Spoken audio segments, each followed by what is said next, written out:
এই ছেলে, তুমি আমার রুমে কি করছো? এক্ষুনি আমার রুম থেকে বেরিয়ে যাও বলছি। আপনার সমস্যাটা কি বলবেন আমাকে একটু প্লিজ?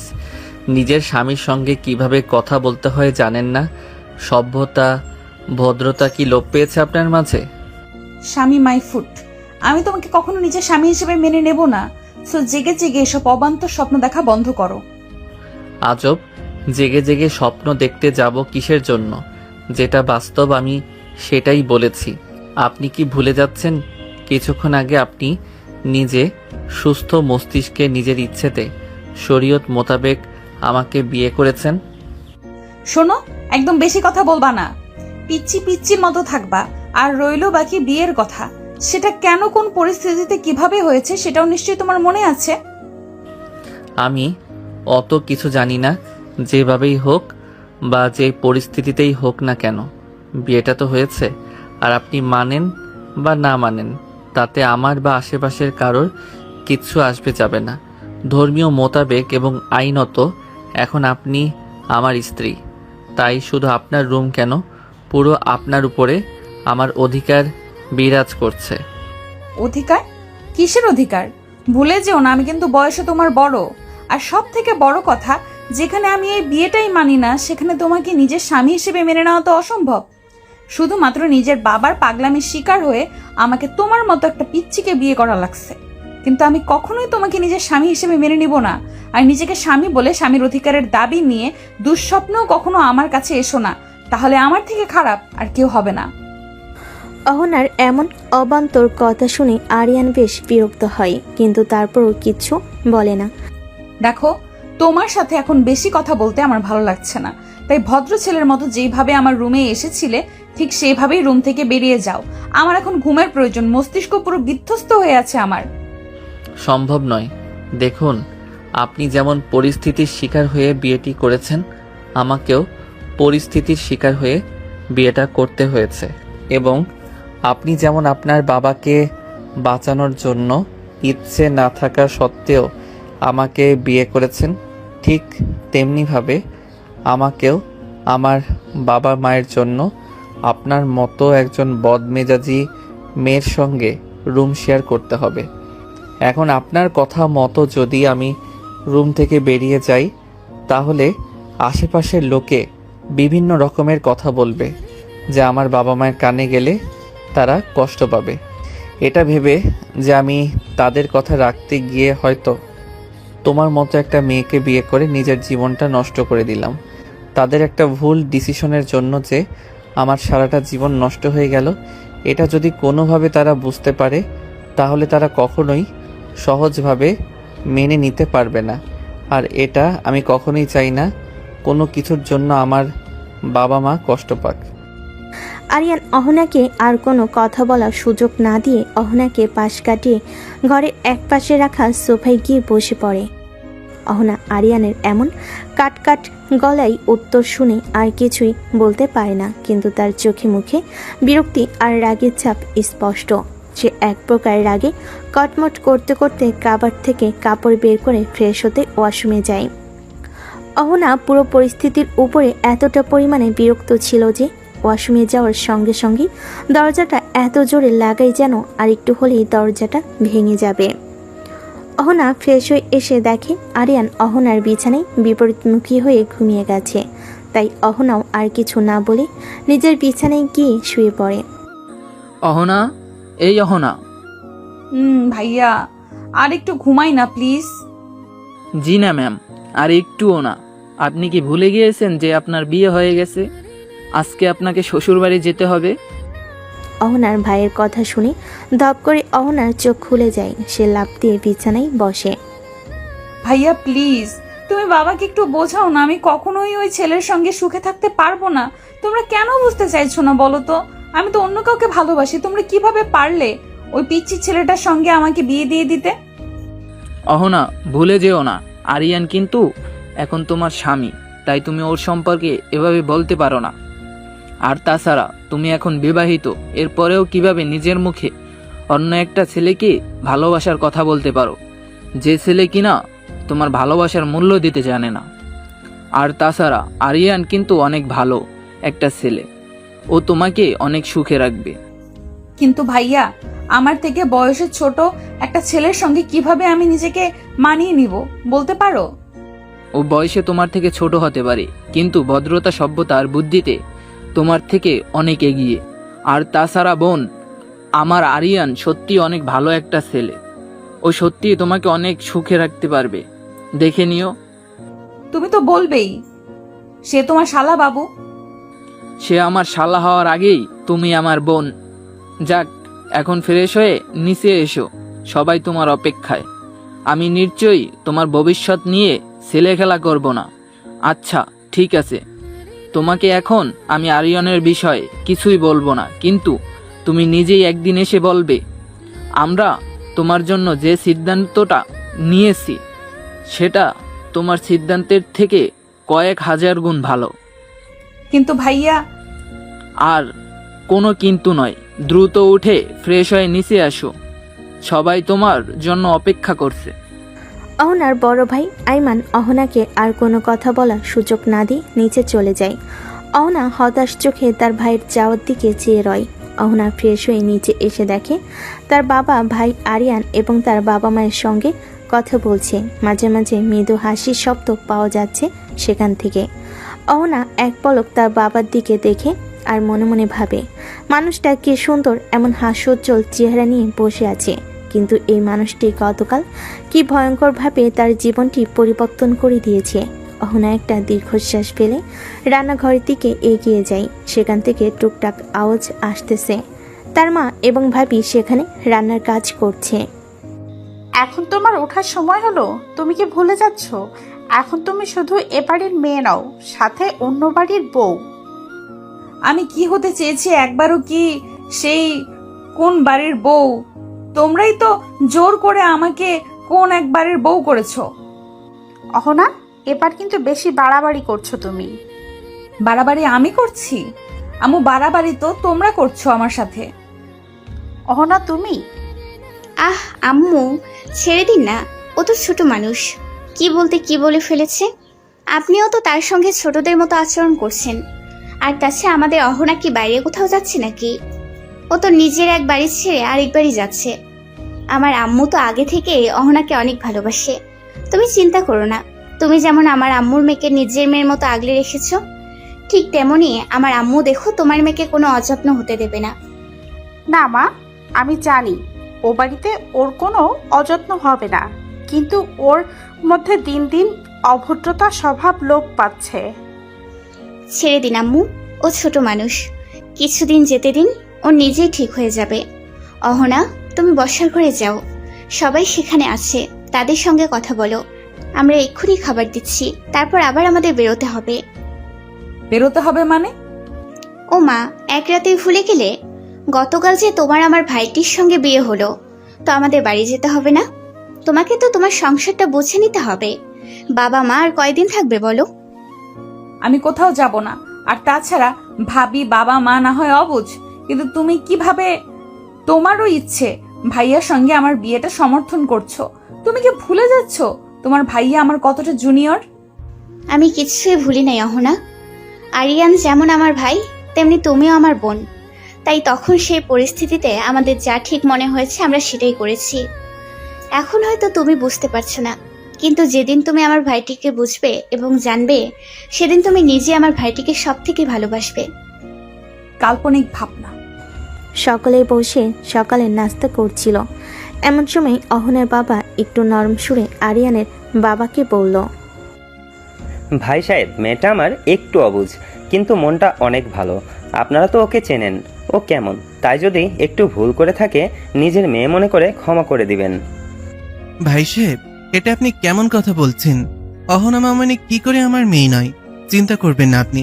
আপনি যেমন আপনার বাগিচার ফুলকে যত্ন করে আগলে রেখেছেন, বিশ্বাস রাখতে পারেন আপনার বাগিচার ফুলের কোনো অযত্ন আমি হতে দেব না। আমি জানি ভাই সাহেব, এবং আপনাদের প্রতি আমার পূর্ণ আস্থা আছে। আর তাছাড়া আরিয়ান বাবা তো লাখে একটা। আরিয়ান বাবা যদি অহনার বয়সে ছোট না হতো, তাহলে অনেক আগেই আমি আমার মেয়ের জন্য আপনার ছেলেকে চাইতাম। কিন্তু যেহেতু অহনা মা আরিয়ান বাবার বয়সে বড়, সেহেতু যদি আমি এমন প্রস্তাব করতাম, যদি আপনার কিছু মনে করতেন, সেজন্য আর সাহস হয়ে ওঠেনি বলার। কিন্তু গতকালকের দুর্ঘটনা আমার মনের একটি ইচ্ছা পূরণ করেছে। তা যে বলেছেন ভাই সাহেব, শুধু আপনি কেন, আমিও অহনা মামনিকে নিজের মেয়ে করার জন্য আগ্রহী ছিলাম। কিন্তু যেহেতু আপনার ছেলেটা আমার মেয়ের ছোট, তাই আমিও বেশ কয়েকবার বলতে যেও কথাটা বলতে পারিনি। কি বলছেন ভাই সাহেব? তাহলে তো সৃষ্টিকর্তা আমাদের দুজনেরই মনের ইচ্ছাটা পূরণ করেছে। সকলে যখন নিজেদের মধ্যে কথা বলা এবং আলোচনায় হাসি ঠাট্টায় ব্যস্ত, ঠিক তখনই অহনা লক্ষ্য করে দেখে তার বিপরীতে বসে থাকা আরিয়ান কেমন একটা নজরে যেন তার দিকে চেয়ে আছে। দৃষ্টিটা কেমন যেন অদ্ভুত লাগলো অহনার কাছে। আরিয়ানের দৃষ্টিতে কিছু তো একটা ছিল যেটা অহনা বুঝতে পারেনি, কিন্তু সে ঠিক অনুভব করেছে অন্য সময় হলে হয়তো অহনার রাগ হতো বা খারাপ লাগতো, কিন্তু এখন কেন যেন তার রাগও হচ্ছে না, অস্বস্তিও হচ্ছে না। অনুভূতিগুলো মিলেমিশে একাকার হয়ে গেছে। সকালের খাওয়া শেষ করে আস্তে আস্তে সকলে রেডি হয়ে গেল আরিয়ানদের বাড়িতে যাওয়ার উদ্দেশ্যে। কিন্তু ঠিক তখনই অহনা আবার বেঁকে বসে। সে গুটি গুটি পায়ে তার বাবার সামনে এগিয়ে যায় এবং তার বাবার হাত ধরে কাতর গলায় বলল, বাবা, তুমি যা চেয়েছিলে তাই তো হয়েছে। আমি তো ওকে বিয়ে করেছি, কিন্তু আমি এখনো বাড়িতে যেতে চাই না। দয়া করে তুমি আর অমত করো না। আমি আমার মাস্টার্স পরীক্ষাটা এখান থেকে দিতে চাই, প্লিজ বাবা। তুমি যখন জোনায়েদকে বিয়ে করতে চেয়েছিলে, তখন কি ভেবেছিলে তোমার মাস্টার্স পরীক্ষাটা শেষ হওয়ার পরে তোমার বিয়েটা করা উচিত ছিল? কিন্তু না, তখন তো তুমি বলেছিলে যেহেতু তুমি আর জুনায়েদ একই ইউনিভার্সিটির স্টুডেন্ট, সেহেতু তোমার বিয়ের পরে একসাথে ইউনিভার্সিটিতে যাতায়াত করতে পারবে। তাহলে জুনায়েদ যখন তোমাকে ঠকালো এবং তোমার আরিয়ানের সঙ্গে বিয়ে হলো, এখন কেন তুমি বলছো তুমি শ্বশুরবাড়ি না গিয়ে এখান থেকে মাস্টার্স শেষ করতে চাও? ভুলে যেও না হোনা, আরিয়ানও কিন্তু তোমার ইউনিভার্সিটির স্টুডেন্ট। তাহলে তুমি সেখানে থেকে আরিয়ানের সাথে কেন ইউনিভার্সিটিতে যাতায়াত করতে পারবে না? কিন্তু বাবা, আমি আর জুনায়েদ সহপাঠী ছিলাম, সেহেতু আমাদের সম্পর্কটা লোকসমাজে ঠিক ছিল। কিন্তু তুমি জানো আরিয়ান 1 নয় 2 নয়, পুরো 3 বছরের জুনিয়র আমার। আমি কিভাবে আরিয়ানকে আমার বন্ধু বান্ধবের সঙ্গে নিজের স্বামী বলে পরিচয় দিব? তুমি কি একবারও ভেবে দেখেছো তখন সকলে আমাদের কি নজরে দেখবে? দেখো মামুনি, স্বামী স্ত্রীর সম্পর্কটা হচ্ছে পবিত্র, এটা আল্লাহর তরফ থেকে তৈরি। সেহেতু তুমি আল্লাহর সৃষ্টিকে কিভাবে চক্ষুকটু বলতে পারো? তোমার আর আরিয়ানের সম্পর্কটা যদি অবৈধ হতো, তাহলে নিশ্চয়ই সৃষ্টিকর্তা তোমাদেরকে একসাথেই বেঁধে দিত না। তোমার বাবা একদমই ঠিক বলেছে মামনি। আল্লাহর নির্দেশনাকে কখনো ছোট করে দেখবে না। তিনি নিশ্চয়ই উত্তম পরিকল্পনাকারী। তার পরিকল্পনা উত্তমের জন্যই তোমাকে আর আরিয়ানকে তিনি এক সুতোয় বেঁধে দিয়েছেন। এখন সেই সুতোকে আরও প্রগাঢ় এবং মজবুত করার দায়িত্ব তোমাদের দুজনের। আর আশা করছি আমাদের ওখানে তোমাদের কোনো অসুবিধা হবে না। তুমিও তো আমার আরেকটা মেয়ে, অন্য সময় তো আমাকে ছেড়ে থাকতেই পারতে না। এখন শাশুড়ি বলে কি পর করে দিচ্ছ নাকি? অহনা এক চিলতে ফিসেল হেসে আরিয়ানের আম্মুকে হালকা জড়িয়ে ধরে বলল, পর আমি তোমাকে নয়, তুমি আমাকে করে দিচ্ছ আন্টি। তুমি তো আমাকে কখনো তুমি সম্বোধন করনি, তাহলে আজ কেন করতেছো? আমি তোমার বৌমা হই বলে এই সম্পর্ক তোমাকে আমার থেকে আলাদা করে দিবে? সে সম্পর্ক ভার বইব কিভাবে বলো তো? কেউ কাউকে পর করিনি। এখন তো মনে হচ্ছে আমি সকলের পর হয়ে গেছি।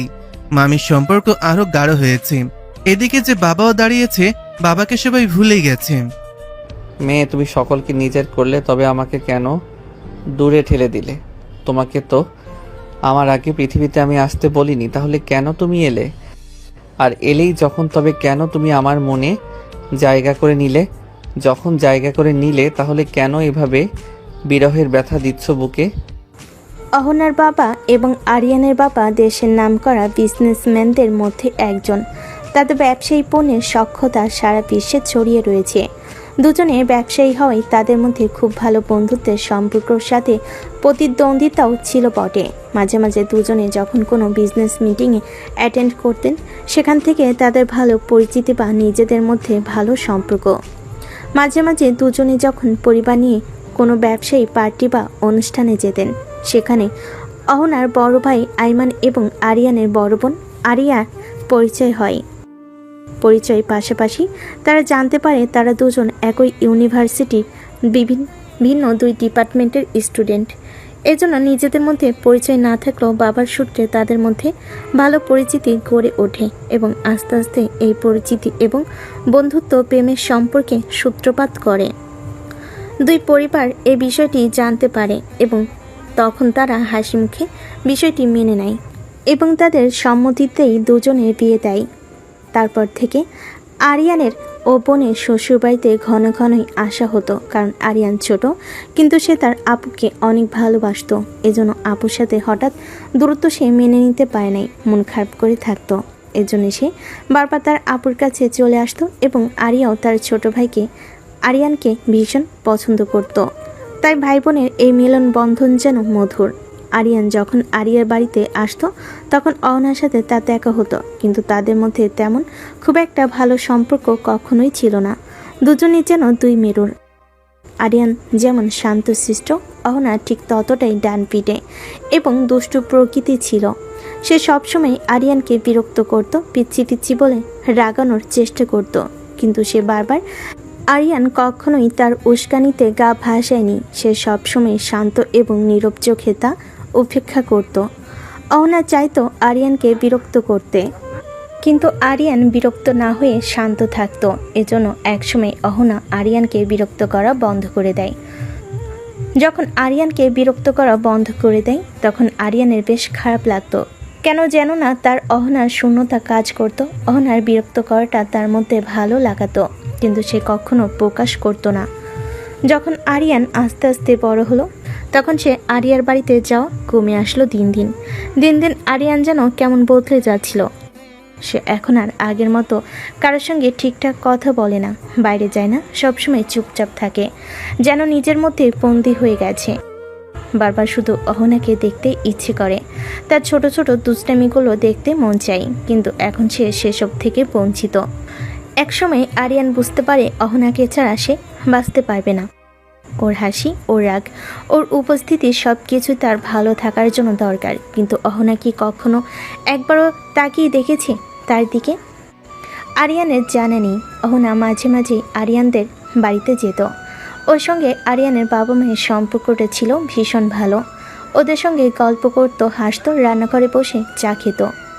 দেখলে মনে হতো এই মেয়ে যেন বাইরে কেউ নয়, এই বাড়িরই একজন।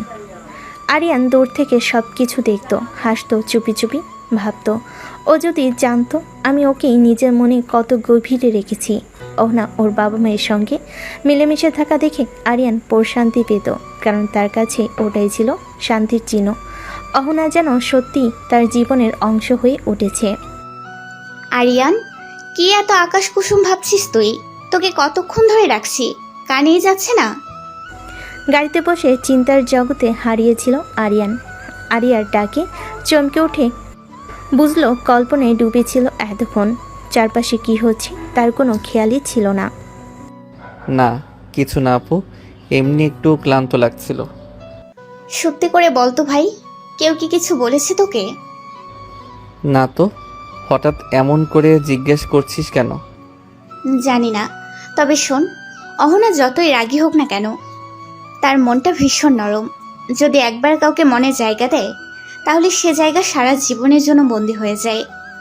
হয়তো এখন তোকে সে বুঝতে পারছে না, তোকে ঠান্ডা ব্যবহার করছে, কিন্তু ভাই একটু ধৈর্য ধর, ওরও সময় দরকার তোকে বোঝায়। কারণ যার সঙ্গে জীবনের স্বপ্ন দেখেছিল হঠাৎ অন্য কাউকে মেনে নেওয়া তো সহজ নয়। তুই ওকে সময় দে, আমি জানি আমার ভাই পারবে ভালোবাসা দিয়ে ওর মন জয় করে নিতে। চিন্তা করিস না আপু, আমি আমার সর্বোচ্চ চেষ্টা করব ওকে নিজের করে নিতে। আরিয়ান আর অহনার বিয়েটা হুট করেই হয়ে গিয়েছিল, তাই দুই পরিবারই পুরোপুরি প্রস্তুত ছিল না। আজ সকাল সকাল তারা রওনা হয়েছে আরিয়ানদের বাড়ির পথে। দুইটা গাড়ি, প্রথমটাই অহনার শ্বশুর শাশুড়ি আর দ্বিতীয়টাই অহনা, আইমান, আরিয়ান আর আরিয়া। আইমান গাড়ি চালাচ্ছে, পাশে আরিয়া, পেছনে ছিটে পাশাপাশি বসে আছে অহনা আর আরিয়ান। অহনা জানালা দিয়ে বাইরে তাকিয়ে, চোখে এক অদ্ভুত শান্ত ভাব। হালকা বাতাসে তার চুলগুলো উঠছে, মুখে একরাশ সরল মায়া, যেটা দেখে বহুবার আরিয়ান হার মেনেছে মনে মনে। আরিয়ান তাকিয়ে থাকে চুপচাপ গভীরভাবে। ভাবতে ভাবতে সে এতটাই হারিয়ে যায় যে আরিয়ার ডাকও কানে আসে না।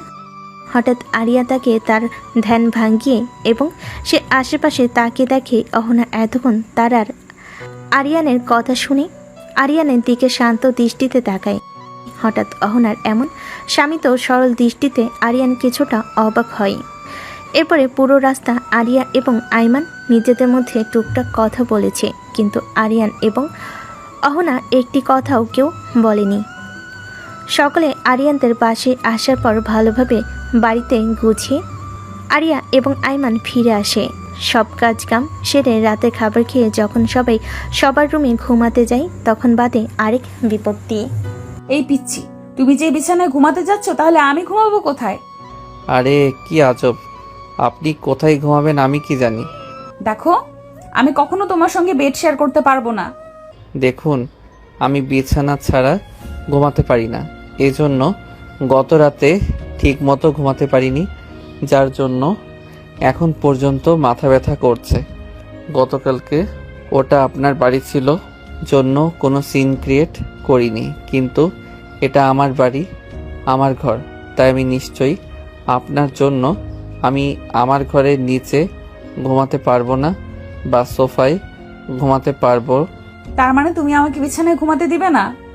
যদি আপনার অসুবিধা হয় তাহলে আপনি সোফায় ঘুমাতে পারেন। আমি আবার কখন বললাম আপনাকে বিছানায় ঘুমাতে দেব না? আমি বলেছি আমি নিজে ঘুমাতে পারবো না, আর তাছাড়া আমার বেড অনেক বড়, আপনি চাইলে অন্য পাশে ঘুমাতে পারেন। কি করছো কি? তোমার মাথা ঠিক আছে? আমি তোমার সঙ্গে কখনোই বেড শেয়ার করতে পারবো না। তাহলে আপনি আপনার রাস্তা দেখতে পারেন ম্যাডাম। আরিয়ান কথা শেষ করে কমফোর্টার গায়ে জড়িয়ে আইস করে তার বিছানায় ঘুমিয়ে পড়ে। এদিকে অহনার আরিয়ানের এমন ডোন্ট কেয়ার ভাব দেখে বেশ বিরক্ত হয়। এরপর অহনা আর কোনো উপায় না পেয়ে আরিয়ানের পাশে ফাঁকা জায়গায় শুয়ে পড়ে। এটা লক্ষ্য করে আরিয়ান মুচকি হাসে আর মনে মনে বলে, চিন্তা করো না মেয়ে, ঠিক এইভাবেই আস্তে আস্তে তোমাকে নিজের আয়ত্তে নিয়ে আসবো। আর সেই দিন বেশি দূরে নেই, অনেক কষ্ট দিয়েছো আমাকে, নিজের থেকে দূরে রেখে অনেক জ্বালিয়েছো, আর নয় এই দূরত্ব আমি খুঁচিয়ে ছাড়বো, কথা দিলাম। এদিকে অহনা এক আকাশ সমান অস্বস্তি নিয়ে আরিয়ানের পাশে গুটিসুটি মেরে ঘুমিয়ে যায়। সকালবেলা যখন আরিয়ানের ঘুম ভাঙে তখন সে পাশে লক্ষ্য করে দেখে অহনা তার পাশে নেই। এরপর সে খুব ভালো করে আশপাশটা লক্ষ্য করে। এরপর দেখে ঘরে কোথাও নেই অহনা। হঠাৎ অহনাকে নিজের পাশে না পেয়ে হক চুকিয়ে যায়। এরপর ওয়াশরুম থেকে পানির আওয়াজ আসলে সে বুঝতে পারে অহনা ওয়াশরুমে আছে। এরপর সে কিছুটা শান্ত হয়। এদিকে অহনা সবেমাত্র গোসল শেষ করে ভেজা চুলটা টাওয়াল দিয়ে পেঁচিয়ে নিতে নিতে বাইরে এসে ড্রেসিংয়ের সামনে দাঁড়াতেই সামনে ড্রেসিংয়ের আয়না দিয়ে তার ঠিক পেছনে লক্ষ্য করে দেখে আরিয়ান কেমন সন্ধিয়ান দৃষ্টিতে তার দিকে চেয়ে আছে। আরিয়ানের এমন চাহনি দেখে অহনা কিঞ্চিত ভুরু কুঁচকে পিছন ফিরে আরিয়ানের দিকে তাকিয়ে অবাক ভঙ্গিমায় প্রশ্ন করে, এই পিচ্ছি, কি সমস্যা কি তোমার? কি দেখো এভাবে? আগে কি কখনো মেয়ে দেখো নাই নাকি? আর এভাবে নির্লজ্জের মতো সিনিয়র আপুর দিকে চেয়ে আছো কেন? সরি, আপনি কিঞ্চিত ভুল করেছেন। সিনিয়র আপু নয়, আমি আমার সিনিয়র বউয়ের দিকে চেয়ে আছি। একদম বাজে কথা বলবে না বলে দিলাম। সে না হয় বললাম না, কিন্তু আপনি আমাকে একটা কথা বলুন তো। রাতে তো বললেন খুব যে আপনি আমার সঙ্গে বেড শেয়ার করবেন না, কিন্তু আমার যতটুকু মনে পড়ে রাতে তো আমি শুধুমাত্র আপনার সাথে বেড শেয়ার করে ঘুমিয়েছি। সকালে উঠে আপনার গোসল করার মতো কিছু তো আমি করিনি। তাহলে আপনি সকাল সকালে শীতের দিনে গোসল কেন করলেন? এতে যে বাহিরের মানুষ ভাববে আমার নামে কিছু দুষ্টু কথা, যে আমি রাত বেরাতে আমার সিনিয়র বউয়ের সাথে। হায় হায়, বাকিটা বলতে আমার শরম করে। একটা চট দিয়ে দাঁত সবগুলো ফেলে দেবো, ফাজল ছেলে কোথাকার। ভুলে যেও না, আমি কিন্তু তোমার বড় আপু লাগি। তো আমার সঙ্গে এমন বেহায়াপনা কথাবার্তা বললে একটা দাঁতও আর আস্ত থাকবে না। হাই, শুধু বলতে না আরো অনেক কিছুই করতে পারি। কখনো তো তোমাকে একটা কথাও বলতে শুনি নাই, যেন ভাজা মাছটা উল্টে খেতে জানে না, সব সময় চুপচাপ থাকতে। কিন্তু তোমার যে পেটে পেটে এত শয়তানি, তা তো এখন হাড়ে হাড়ে টের পাচ্ছি। আগে ছিলেন সিনিয়র আপু, তাই ভদ্রতা দেখিয়েছি, কিন্তু এখন তো আপনি সিনিয়র বউ, এখন ভদ্রতা দেখালে জীবনে বাপ ডাক শুনতে পারবো না। সরি, এটা করতে পারবো না আমি। গুণীজনেরা বলেছেন জীবনে উন্নতি করতে হলে তাড়াতাড়ি বাপ ডাক শুনতে হইবে, বুঝিতে পারিয়াছেন? ছি করার কি ছিরি? অহনা আরিয়ানের এমন উদ্ভট কথা শুনে চোখ মুখ খিচে বন্ধ করে বিরক্ত প্রকাশ করে। কিন্তু আরিয়ান অহনার এই কুচকানো চেহারা দেখে থমকে যায় কিছু সময়ের জন্য। তার কল্পনার নারী, তার মনের রানী, তার সামনে এমন স্নিগ্ধ রূপে এই বিষয়টা যেন আরিয়ানকে এক বিশাল ঘোরে নিয়ে যাওয়ার জন্য যথেষ্ট। অহনার ভেজা চুল থেকে ঝরতে থাকা মুক্ত দানার মতো পানির ফোঁটা কপাল বেয়ে বুক বারবার নেমে আসছিল। সেখান থেকে নেমে তার গলা পেয়ে যত নিচে নামছিল, আরিয়ান আরও বেশি ঘরের মধ্যে চলে যাচ্ছিল। সে তার নিয়ন্ত্রণ হারিয়ে বিছানা থেকে উঠে দাঁড়ায় এবং আস্তে আস্তে অহনার দিকে এগিয়ে যেতে থাকে। কিন্তু অহনা এতটাই অন্যমনস্ক ছিল যে আরিয়ান যে তার দিকে ধেয়ে আসছে সে লক্ষ্য করেনি। যখন সে লক্ষ্য করলো তখন আরিয়ান অহনার কাছে চলে গিয়েছিল। অহনা যখনই আরিয়ানকে কিছু বলতে যাবে তার আগে আরিয়ান ঘটিয়ে ফেলে একটি অঘটন। হুট করে অহনার কোমর জড়িয়ে তাকে নিজের কাছে নিয়ে আসে এবং তার বাম হাত অহনার ডান গালে স্পর্শ করে। সাথে সাথে অহনা শিউরে ওঠে। সে কখনোই আরিয়ানের এতটা কাছে আসেনি এবং আরিয়ান এতটা কাছে চলে আসে সে কী করবে কিছু বুঝতে পারছিল না, বেশ অপ্রস্তুত হয়ে পড়ে। আর আরিয়ান অহনাকে কিছু বলার সুযোগ না দিয়েই অহনার ভেজা গলায় নিজের মুখ ডুবিয়ে নাক দিয়ে মুক্তদানার পানিটা শুষে শুষে নিতে থাকে। এবার অহনা নিজেকে সংযত করতে না পেরে আরিয়ানকে নিজের থেকে ছাড়ানোর জন্য বেশ খানিকটা জোরে ধাক্কা দিয়ে দেয় এবং আরিয়ান কিছু বুঝে ওঠার আগে সে অহনার ধাক্কা তাল সামলাতে না পেরে পড়ে যায় এবং আরিয়ান কিছু বুঝে ওঠার আগে সে অহনার দেওয়া ধাক্কাতে তাল সামলাতে না পেরে পড়ে যায় এবং তার পেটের কোণে গিয়ে পড়লে বেডের কোণার সঙ্গে তার কপালে লেগে খানিকটা কপাল কেটে যায় এবং তার ঘোর কেটে যায়। আরিয়ানের ঘোর কেটে যেতে সে বুঝতে পারে সে কি করতে যাচ্ছিল এবং সে অপরাধী ন্যায় মাথা নিচু করে যেন অহনাকে সরি বলতে যাবে অমনি অহনা সজোরে আরিয়ানের গালে জ্বর বসিয়ে দেয়। ছি, তোকে তো আমি ভালো ভাবতাম, কিন্তু তুই তো জঘন্য খারাপ রে। সুযোগ পেয়েছিস কিনা হামলে পড়েছিস। আমার এখন ভাবতে ঘেন্না হচ্ছে, বাবা কেমন করে পারলো তোর মতো একটা পশুর সঙ্গে আমাকে বিয়ে দিতে। ছি, আমার গা গোলাচ্ছে তোর সঙ্গে কথা বলতে। আরিয়ান এখনো অপরাধীর মতো দাঁড়িয়ে রয়েছে। সে আবারও সরি বলতে যাবে, তখনই অহনা তাকে আরেকবার ধাক্কা দিয়ে চোখের পানি মুছতে মুছতে বাইরের দিকে এক প্রকার দৌড়ে চলে যায়। আরিয়ান ফ্রেশ হয়ে একেবারে ইউনিভার্সিটি যাওয়ার জন্য রেডি হয়ে নিচে এসে দেখে অহনা বসে আছে এবং তার মা অহনার মাথায় হাত বুলিয়ে দিচ্ছে এবং তাকে খাইয়ে দিচ্ছে পরম যত্নে। আরিয়ান বেশ কিছু মুহূর্ত উপরে সেরকম থমকে দাঁড়িয়ে তার মা এবং বইয়ের খুনসুটি দেখছিল। এরপর সে আলতো পায়ে ধীরে ধীরে এগিয়ে আসে। আম্মু, ক্ষুধা লাগছে, দ্রুত খেতে দাও। আমাকে আবার ইউনিভার্সিটি যেতে হবে। আজকে অনেক ইম্পর্টেন্ট একটা ক্লাস আছে, কোনোভাবে সেটা মিস দেওয়া যাবে না। হ্যাঁ বাবা, তুই একটু বল, আমি এক্ষুনি তোকে খাবার দিচ্ছি। আরিয়ান একটি চেয়ার টেনে বসতে বসতেই এক পলক অহনার দিকে তাকায়। অহনার দিকে দেখে সে এখনও নিচের দিকে তাকিয়ে আছে, একবারও আরিয়ানের দিকে তাকাচ্ছে না পর্যন্ত। আরিয়ান যে একটা মানুষ তার পাশে বসেছে এবং তাকে পর্যবেক্ষণ করছে, সেদিকে অহনার কোনো নজরই নেই। এই নে বাবা, তোর সকালের খাবার। আম্মু, তুমি জানো না তোমার হাতের খাবার না খেলে আমার খাওয়া শেষ হয় না। বাড়িতে নতুন একজন আসতে না আসতেই তুমি আমাকে ভুলে গেছো, আমাকে পর করে দিচ্ছ। দেখো ছেলের কাণ্ড, তোকে তো রোজই খাইয়ে দিই, কিন্তু মেয়েটা তো এখানে নতুন, আমি তো ওরও মা, তাই না? তাই তো এখন সে কি না খেয়ে থাকবে? আমি আবার কখন বললাম না খেয়ে থাকার কথা? আমি শুধু বললাম আমাকে খাইয়ে দাও, আমাকে যেতে হবে। যদি তোমার সময় না থাকে বলো, আমি না খেয়ে চলে যাচ্ছি, বাইরে কিছু খেয়ে নিব। আরিয়ান, এবার কিন্তু তুমি একটু বেশি বেশি বলছো। আচ্ছা ঠিক আছে, তোমার নিজেদের মধ্যে তর্ক বিতর্ক করে নাও। আরিয়ান বাবা তো এদিকে আয় তো, আজকে আমি আমার ছেলে মেয়ে দুজনকেই নিজের হাতে খাইয়ে দেবো একসাথে। দেখি এদিকে আয় দ্রুত, তোদেরও তো আবার দুজনকে ইউনিভার্সিটিতে যেতে হবে। আরিয়ান, তুমি আজকে অহনা মামুনিকে ইউনিভার্সিটিতে নিয়ে যাবে এবং ক্লাস শেষ হলে ওকে সহি সালামতে বাড়িতে নিয়ে আসার দায়িত্ব তোমার। ঠিক আছে আব্বু। আঙ্কেল, আমি বলছিলাম কি, এখান থেকে তো ইউনিভার্সিটি বেশি দূর না, আমি একাই যেতে পারবো, ওকে আর কষ্ট করতে হবে না। এখানে কষ্টের কি আছে মামনি? তুমি ওর বউ, এটা ওর দায়িত্ব। আর আমি আমার সন্তানকে কখনো নিজের দায়িত্ব থেকে পালিয়ে বেড়াতে শেখাইনি। আরে আমি তোমাকে নিয়ে যাব, সে গিয়ে নিয়ে আসবে। আর তোমার কাছে আমার অভিযোগ আছে আম্মু। কি অভিযোগ আঙ্কেল? আমি ঠিক বুঝলাম না। এই যে তখন থেকে তুমি দেখছি আমাদেরকে আঙ্কেল আন্টি বলে যাচ্ছ। আমরা কি তোমার খুব পছন্দ করেছি মা? আমরা কি তোমার বাবা মায়ের মতন দেখভাল করতে পারছি না? আমাদের কি বাবা মা বলে ডাকা যায় না? এইভাবে বলছো কেন তুমি? আচ্ছা ঠিক আছে, এখন থেকে আমি তোমাদেরকে আব্বু আম্মু বলে ডাকবো, ঠিক আছে?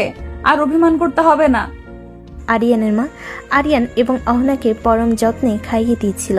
আরিয়ান খাচ্ছিল এবং একটু পরপর আর চোখে অহনাকে লক্ষ্য করছিল এবং ভাবছিল, কোন ধাতু দিয়ে তৈরি করা এই মেয়েটা? ঘরে একরকম ব্যবহার, বাইরে আরেক রকম ব্যবহার। এ মানুষ নাকি গিরগিটি? দেখতে না দেখতে চোখের পলকে রং বদলাতে শুরু করে দেয়। আল্লাহ, আমার কপালে যে কি আছে তুমি ভালো জানো। আরিয়ান এবং অহনার খাওয়া শেষ হলে আরিয়ান বাইরে গিয়ে বাইক নিয়ে অহনার জন্য অপেক্ষা করতে থাকে। তাকে নিয়ে ভার্সিটিতে যাবে, কিন্তু মিনিট কয়েক পরে অহনা নিচে আসলো ঠিকই, কিন্তু আরিয়ানের বাইকে না চড়ে সামনে একটা রিক্সা ডাক দেয়। এতে আরিয়ান ভুরকুচকে তার দিকে তাকায় এবং অহনা পুরোপুরি আরিয়ানকে উপেক্ষা করে যে না রিক্সায় উঠতে যাবে, অমনি আরিয়ান অহনার হাত ধরে ফেলে এবং সাথে সাথে অহনা নিজের হাতটা ঝাটকা মেরে ছাড়িয়ে নেয়। কি করছেনটা কি আপনি? আব্বু কি বললো শুনতে পান নাই? আপনি রিক্সা কেন নিচ্ছেন? দুজনে তো একই ইউনিভার্সিটিতে যাব, তাহলে একসাথে কি সমস্যা যেতে? আমি কখনোই তোর মতো একটা ছোট মানসিকতার মানুষের সঙ্গে যেতে পারবো না। কে বলতে পারে ইউনিভার্সিটিতে নিয়ে যাওয়ার নাম করে আবার উল্টাপাল্টা কোথাও নিয়ে গেলি আমার কোনো ক্ষতি করার জন্য? তোকে দিয়ে বিশ্বাস আছে? আরিয়ান এবার অহনার কথাই বেশ কষ্ট পায়, কিন্তু সে তা মুখে প্রকাশ করে না। সে বুঝতে পারে অহনা এখনও আরিয়ানের উপরে অভিমান করে আছে, তাই সে তার কথা না বাড়িয়ে অহনাকে নরম গলায় বলল, দেখুন, সকালে যেটা হয়েছে সেটা পুরোটাই দুর্ঘটনাবশত হয়ে গেছে এবং তার জন্য আমি অনুতপ্ত। আমি আপনার কাছে ক্ষমা চাইছি, প্লিজ আমাকে ক্ষমা করে দিন। দুর্ঘটনা? কোনটা দুর্ঘটনার কথা বলছিস তুই? দেখুন, কখন কি কিভাবে কেন হয়েছে সেটা এখন বোঝার মতো পরিস্থিতিতে আপনি নেই এবং আমি আপনাকে বোঝানো আপনি সেটা বুঝবেন না, তাই আমি আপনাকে জোর করব না। শুধু এইটুকুই বলবো, যা হয়েছে সেটা সত্যি আমি উদ্দেশ্যপ্রবণ হয়ে করিনি, ভুলবশত হয়ে গেছে। তার জন্য আমি ভীষণ দুঃখিত এবং আমি আপনাকে কথা দিচ্ছি এমন ভুল আর দ্বিতীয়বার হবে না। তোকে বিশ্বাস করব কিভাবে? কিছুই করার নেই, আপনাকে বিশ্বাস করতে হবে। এরপর অনেক বুঝিয়ে আরিয়ান অহনাকে নিয়ে ইউনিভার্সিটিতে যায়। তারা যখন ইউনিভার্সিটির গেট দিয়ে প্রবেশ করছিল তখন সবাই কেমন যেন অদ্ভুত দৃষ্টিতে তাদের দিকে তাকিয়েছিল। বিষয়টা অহনা লক্ষ্য করে, বেশ অপ্রস্তুত এবং বিব্রত হয়। আরিয়ানের এতে কোনো মাথা ব্যথা নেই, সে তো তার প্রেয়সীকে নিয়ে এসেছে এবং এতে লোকে কে কি ভাবলো তাতে তার কিছু যায় আসে না। এরপর আরিয়ান অহনাকে অহনার ডিপার্টমেন্টের কাছে নামিয়ে দিয়ে অহনাকে ছুটির পরে তার জন্য অপেক্ষা করতে বলে সে তার ডিপার্টমেন্টের দিকে চলে যায়। এদিকে আরিয়ানকে নিয়ে ইউনিভার্সিটিতে প্রবেশ করতে দেখে আরিয়ানের বন্ধুমহল বেশ অবাক এবং সন্দিহান নজরে তার দিকে তাকিয়েছিল। আরিয়ান যখন দেয়ার ইজে গাড়ি পার্ক করে তার বন্ধু মহলের দিকে এগিয়ে আসছিল, তখন তারা খুব উৎসাহ নিয়ে বলে উঠল, কি মামা, কি চলছে এসব? হ্যাঁ, রহস্যের গন্ধ পাচ্ছি যে। আরে না মামা, কি যে বলিস না, তোরা চলবো কেন রে? দৌড়াচ্ছে তো যে। আরিয়ান কথাগুলো মজার ছলে বলল। আরিয়ানের প্রিয় বন্ধু ইমন এখনও প্রচুর সন্দেহ নিয়ে আরিয়ানের দিকে তাকিয়ে আছে। এরপর তারা নিজেদের ক্লাসের দিকে অগ্রসর হয়, কারণ দূর থেকে তারা তাদের লেকচারালকে আসতে দেখছিল তাদের ক্লাসের দিকে। এদিকে অহনাকে যখন আরিয়ান নামিয়ে দিয়ে যায় তখন তার বন্ধু বান্ধবীরা দেখে এগিয়ে আসে এবং তাকে প্রশ্ন করে, কিরে অহনা, এতদিন কোথায় গিয়েছিলে? আরে হিরোটা কে যে এমন ড্রেসিং একটা পার্সোনালিটি নিয়ে তোকে নিয়ে এলো? সামথিং তাই না? কি চলছে কি তাই বল। আর জুনায়েদ ভাইয়া কই, সে কি দেখেছে তুই অন্য এক ছেলের সঙ্গে এত ক্লোজলি বসে ইউনিভার্সিটি আসছিস? অহনা প্রথম থেকে স্বাভাবিক থাকলেও পরবর্তীতে যখন সকলে তার সামনে হুট করে জুনায়েদের প্রশ্ন করে তখন তার মুখের রং পরিবর্তন হয় এবং সে মুখে বেশ বিরক্ত এবং রাগ নিয়ে বলে, তোদের কি এইসব আজাইরা কথাবার্তা ছাড়া আর কোনো কথা থাকে না? কাজ কাম নাই নাকি? আর তাছাড়া আমি কাউকে নিজের গতি সম্পর্কে কোনো প্রকার জবাবদিহি করতে প্রস্তুত না। এখন সকলে চল ক্লাসের দিকে, স্যার আসছে। আর অপরদিকে অহনার কথায় সকলে বেশ অবাক হয় যে আগে নাকি রাত দিন জুনায়েদ করতে করতে নিজের সকলের কানে পোকা নাড়িয়ে দিত, সেই অহনা আজকে জুনায়েদের কথা শুনে বিরক্ত হচ্ছে। রাতারাতিতেই এমন পরিবর্তন কি করে হয় একটা মানুষের? সকলে এটাতে খুবই চিন্তিত হয়ে যায়। সকলকে এমন ভাবার মতো চিন্তা করতে দেখে সকলের মনোভাব এবং চিন্তা পরিবর্তনের জন্য সকলকে এক প্রকার জোর করে টেনে ক্লাস দিকে নিয়ে যায়। খুব ভালোভাবে অহনা এবং আরিয়ান তাদের ক্লাসগুলো শেষ করে বের হয়ে মাঠের দিকে আসে, বাড়ি ফেরার আগে শেষবারের মতো বন্ধুরা আলোচনার জন্য। আরিয়ান যখন তার বন্ধুদের সঙ্গে আলোচনা শেষে চলে আসছিল তখন আরিয়ানের প্রিয় বন্ধু ইমন আরিয়ানকে পিছন থেকে ডেকে বলে, কিরে শালা, তুই না বলতি তুই অহনা আপুকে ভালোবাসিস, কিন্তু অহনা আপু এটা জানে না এবং তুই তাকে জানাতে চাইতি না। এই জন্যই যে যদি তুই তাকে তোর মনের কথা বলিস, সে যদি তোকে প্রত্যাখ্যান করে, এই কষ্টটা তুই মেনে নিতে পারবি তো? কারণ অহনা আপু সিনিয়র জুনিয়র রিলেশনশিপটা ঠিক পছন্দ করে না। তাহলে আজ হঠাৎ এমন রাতারাতি কি বশীকরণ করলি যে একেবারে রিলেশনশিপ না তোকে জড়িয়ে বাইকের পেছনে বসে তোর সাথে ইউনিভার্সিটিতে আসলো? ম্যাজিক বন্ধু ম্যাজিক, তোমরা তাহা বুঝিবে না। এই ম্যাজিশিয়ান আরিয়ানের কামাল। ঢং বাদ দিয়ে বল কাহিনীকে। চলো ক্যান্টিনের দিকে যাই, সারাদিন ক্লাস করে ক্ষুধা লেগেছে। আগে কিছু খাই, তারপরে তোকে বলবো রহস্যের কথা। সে না হয় যাওয়া যাবে, আগে বল তোর রহস্যের মূল কি? বন্ধু, আমি তো বিয়ে করে ফেলছি। চুপ কর, ঢং বাদ দিয়ে বল আসল কাহিনী। ঢং না দোস্ত, সত্যি বলছি আমি বিয়ে করেছি। কি বলিস শালা, দাওয়াত না দিয়ে বিয়ে করবি? আর কাকে বিয়ে করলে?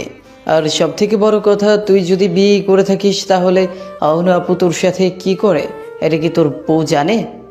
তো শালা, বউ না জানলে বউকে নিয়ে আসলাম কিভাবে ইউনিভার্সিটিতে? তুই কি বলতে যাচ্ছিসটা কি? সব কিছু আমার মাথার ওপর দিয়ে যাচ্ছে। এত রহস্য না রেখে কি করে, কবে বিয়ে করেছিস, কাকে বিয়ে করেছিস? গত শুক্রবারে আল্লাহর রহমতে অহনা আপুর সাথে আমার বিয়েটা সম্পন্ন হয়েছে আইনিভাবে এবং শরীয়ত মোতাবেক, এবং এখন শুধু আমার হৃদয়ের রানী নয়, আমার ঘরের রানী। তোর মাথা ঠিক আছে? কি বলছিসটা কি তুই? তুই নাকি কিছুদিন আগে বললি অহনা আপু জুনায়েদ ভাইকে ভালোবাসে, তাকে বিয়ে করার জন্য বাড়িতে বলেছেন, এবং গত শুক্রবারে না জুনায়েদ ভাই এবং অহনা আপুর বিয়ে ছিল, আর তুই সেই জন্য দেবদাস হয়ে ঘুরে বেড়ালি। তাহলে হঠাৎ করে কি এমন হলো যার জন্য সরাসরি তোর সাথে বিয়ে হয়ে গেল? তাহলে আপুর কেমন জাদু করেছিলি যে সে জুনায়েদ ভাইকে রেখে তোকে বিয়ে করলো? আরে আর বলিস না, জুনায়েদ ভাই তো ছিল এক নম্বরে একটা প্লে বয়, সেটা অহনা বুঝতে পারেনি এবং তার ফাঁদে পা দিয়েছে। সে অহনার সঙ্গে ভালোবাসার অভিনয় করেছিল এবং অবুঝ অহনা সেটা বুঝতে পারে না। অহনা আপু যখন বাড়িতে তাদের বিয়ের কথা বলে তখন জুনায়েদ তাকে সঙ্গ দিয়েছিল, কারণ সে জানতো হয়তোবা আপু শ্বশুর শাশুড়ি অহনার সাথে জুনায়েদের বিয়ে দিবে না।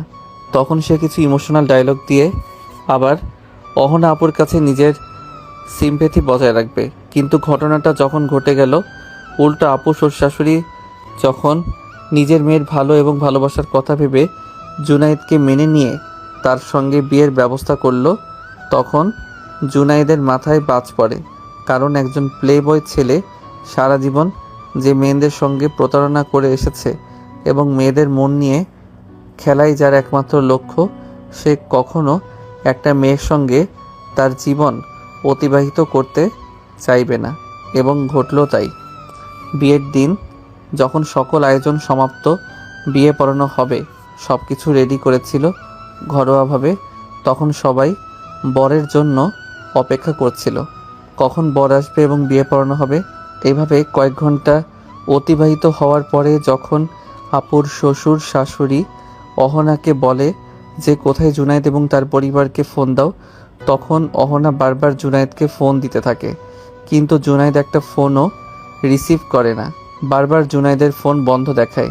এতে অহনা বেশ চিন্তিত হয়ে পড়ে এবং জুনায়েদের বেশ কয়েকজন বন্ধুর কাছে ফোন দিয়ে জানতে পারে জুনায়েদ নাকি তাদেরকে জানায়নি আজকে এবং তার বিয়ের আয়োজন করা হয়েছে। অহনা যখন কুলকিনারা না পেয়ে জুনায়েদের পরিবারকে ফোন করে, তখন তার পরিবার জানায় জুনায়েদ নাকি তাদেরকে স্পষ্ট জানিয়ে দিয়েছে সে এই বিয়ে করতে পারবে না, সে আপনাকে বিয়ে করতে চায় না, তাই সে দেশের বাইরে চলে গিয়েছে। অহনা জুনায়েদের পরিবার কথা শুনে পুরো ভেঙে পড়ে।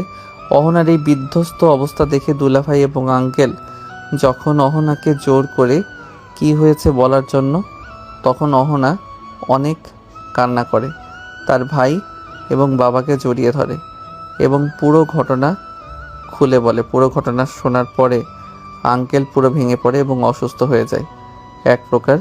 আর এদিকে তার ভাই তো রেগে আগুন, তার কলিজার টুকরা আদরের ছোট বোনকে যে এইভাবে অন্যায়ভাবে কান্না করিয়েছে এবং যার জন্য তার বাবা আজকে অসুস্থ, তাকে সে ধ্বংস না করে ছাড়বে না।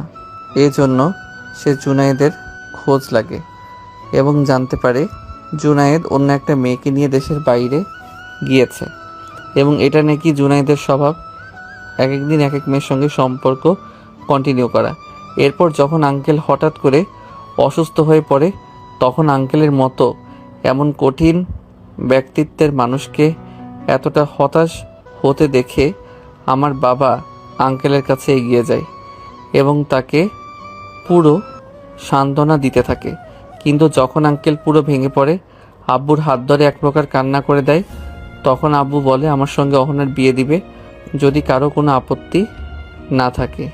প্রথম দিকে বেশ প্রতিবন্ধকতা এসেছিল যে আমি অহনা ছোট, অহনা আমার থেকে বড়, এটা নিয়ে অনেক কথা হয়েছিল, কিন্তু সকল কথাকে উপেক্ষা করে আমাদের দুই পরিবার আমাদের সম্পর্কটা মেনে নেয় এবং আমাদের বিয়ের জন্য বলে। ইমন এতক্ষণ খুব ধৈর্য সহকারে এবং মনোযোগ সহকারে আরিয়ানের সমস্ত কথা শুনছিল এবং তার সমস্ত কথা শোনার পরে সে বিস্ময় পুরো অবাক হয়ে আরিয়ানের দিকে তাকায় এবং বোকা স্বরে বলল, অহনা আপু রাজি হলো তোকে বিয়ে করতে? সে কি আর সহজে রাজি হয় রে বন্ধু? সে প্রথমে বলেছিল সে বিয়ে করতে চায় না, কিন্তু পরে যখন আঙ্কেল হঠাৎ করে অসুস্থ হয়ে পড়ে, তখন বাবাকে বাঁচানোর জন্য, বাবার সম্মান বাঁচানোর জন্য এবং নিজের ভুল শুধরানোর জন্য সে রাজি হয়ে যায়। তবে যাই বল বন্ধু, আল্লাহ কিন্তু তোর কপাল তৈরি করেছে। একটা খেতে গেলি ক্রাশের বিয়ে, অথচ ক্রাশকে বউ করে নিয়ে চলে এলি। বাহ, পুরো সিনেমার কাহিনী হয়ে গেছে। তা বন্ধু, বিয়ে তো খাওয়ালি, মিষ্টি না খাইয়ে এখন কি কিছু ট্রিট পাবো? আরে কেন পাবি না, 100 বার পাবি, 10টা না 5টা। তুই আমার একমাত্র কলিজার বন্ধু, তোকে খাওয়াবো না তো খাওয়াবো কাকে? চল যাই ক্যান্টিনের দিকে। এরপর আরিয়ান এবং ইমন দুজনেই ক্যান্টনমেন্টের উদ্দেশ্যে এগিয়ে যায়। আরিয়ান এবং দুজনে ক্যান্টিনে গিয়ে দেখে ক্যান্টিনের একপাশে অহনা এবং তার ফ্রেন্ডরা মিলে আড্ডা দিচ্ছে। ইমন দূর থেকে অহনা এবং তার ফ্রেন্ড সার্কেলকে লক্ষ্য করে আরিয়ানকে বলল, মামা দেখ, এটা মামি না? আরিয়ান এক পলক ইমনের দেওয়া ইশারার দিকে লক্ষ্য করে দেখে সত্যি সত্যি অহনা এবং তার ফ্রেন্ডরা মিলে আড্ডা দিচ্ছে। এরপর আরিয়ান ইমনকে নিয়ে ঠিক অহনার বিপরীত মুখে টেবিলে গিয়ে বসে এবং সে বারবার অহনাকে লক্ষ্য করছিল। মেয়েটা বাসি কেমন গম্ভীর এবং বিরক্তটা শুধু তার সাথে, কিন্তু তার বাবা মায়ের সঙ্গে যেমন হাসি খুশি একটা ফ্রেশ মনে মানুষ, ঠিক তেমনি বন্ধুদের সাথেও খুব হাসি খুশি এবং প্রেসম্যানের একজন মানুষ। কি নিষ্পাপ লাগছে তাকে এখন এই হাসি খুশি দেখতে। এরপর ইমন আরিয়ানকে উদ্দেশ্য করে বলে, কিরে তুই এখানে এসে বসলি যে? তোর বউখানে তুই এখানে বউর কাছে যাবি না? আরিয়ান মনে মনে ভাবছিল এই মেয়েটা সবার সঙ্গে এমন সহজ এবং নিষ্পাপ, তাহলে তার সঙ্গে কেন এত গভীর? কেন তাকে বারবার উপেক্ষা করে? কেন তার মনের ভাব বুঝতে চায় না? যেন তাকে বুঝতে চায় না কেন তার ভালোবাসাকে? আরিয়ান মনে মনে এসবই ভাবছিল, কিন্তু হঠাৎ এমন প্রশ্নে বেশ বিরক্ত হয়ে পড়ল। বিয়ে করলে কি সবসময় বউয়ের আঁচল ধরে থাকতে হবে নাকি? আরিয়ানের কথাই ইমন বেশ বিরক্ত ভাব নিয়ে আরিয়ানকে বলল, দেখি আরিয়ান বাবা, এটা কে বলছে যে ছেলে বিয়ের আগে কত কিছু করতো একবার দেখার জন্য, আর সেরকম অধিকার পেয়েছে তাকে দেখার, তার সাথে কথা বলার? এই আরিয়ান কিনা এখন বলছে বউর আঁচল ধরে ঘুরবে না? আমি জেগে থেকে স্বপ্ন দেখছি না তো? এসব বলে ইমন ঢং করে নিজের হাতে চিমটি কাটার ভান করে বলল, আমি স্বপ্ন দেখছি না, এটা সত্যি আমি। আর কি হয়েছে বাবা তোমার? বিয়ের পরে এখন কি আর বলতে ভালো লাগে না নাকি? প্রথম রাতেই বউ এমন ডোজ দিয়েছে যে মান-সম্মানের ভয়ে আর কাছেই যেতেই পারছো না। ইমনের এমন উদ্ভট কথা শুনে আরিয়ান যুগান্তরাল হতে পারে এবং সেই ব্যক্তিটা আছে। ওই বিরক্তিটা এবার রাগে পরিণত হয় এবং সে ইমনকে মারার বাহানায় করে উঠলেই তার হাতে লেগে একটা গ্লাস মাটিতে পড়ে যায় এবং সজোরে শব্দ হয়, ভেঙে যায় এবং ক্যান্টিনে যত মানুষ ছিল সবাই তাদের দিকে নজর করে। সাথে অহনা এবং বন্ধু মহলও তাদের দিকে লক্ষ্য করে। সকলেই যখন অবাক হয়ে আরিয়ান এবং ইমনের দিকে তাকায়, তখন ইমনও আর নিজেও অপরিচিত হয়ে সকলের থেকে নজর লুকাতে হঠাৎ আরিয়ানের নজর আটকে যায়। অহনা কেমন করে যেন আরিয়ানের দিকে তাকিয়ে আছে। এবার পরিস্থিতি সামাল দিতেই আরিয়ান উঠে গিয়ে অহনার সামনে দাঁড়ায় এবং বলে, অহনা চলো, বাড়ি যেতে হবে। তুই চলে যেতে পারিস, আমার বাড়ি যেতে দেরি হবে, আমি এখন বাড়িতে যাব না। অহনা, তুমি হয়তো ভুলে যাচ্ছ, বাবা সকালে কি বলে দিয়েছে। তিনি বলেছে প্রতিদিন তোমাকে নিয়ে যেতে এবং নিয়ে আসতে, তাই বেশি জিদ করো না, চলো আমাদেরকে বাড়ি ফিরতে হবে। অহনা এবার বেশ বিরক্ত হয়ে কোনো কিছু না ভেবে সকলের সামনে উঠে আরিয়ানের গালে একটা সজোরে চড় মারে এবং রাগে গজগজ করতে করতে বলে সে, এই ছেলে, এই তো সমস্যা কি? তোকে বলেছি না আমি এখন বাড়ি যাব না, তাহলে কেন বারবার তুই আমাকে বিরক্ত করছিস? আরিয়ান বেশ অবাক হয়ে অহনার দিকে কিছুক্ষণ চেয়ে থেকে এরপর আশেপাশে নজর ঘুরিয়ে দেখে সকলে তাকে দেখে হাসছে।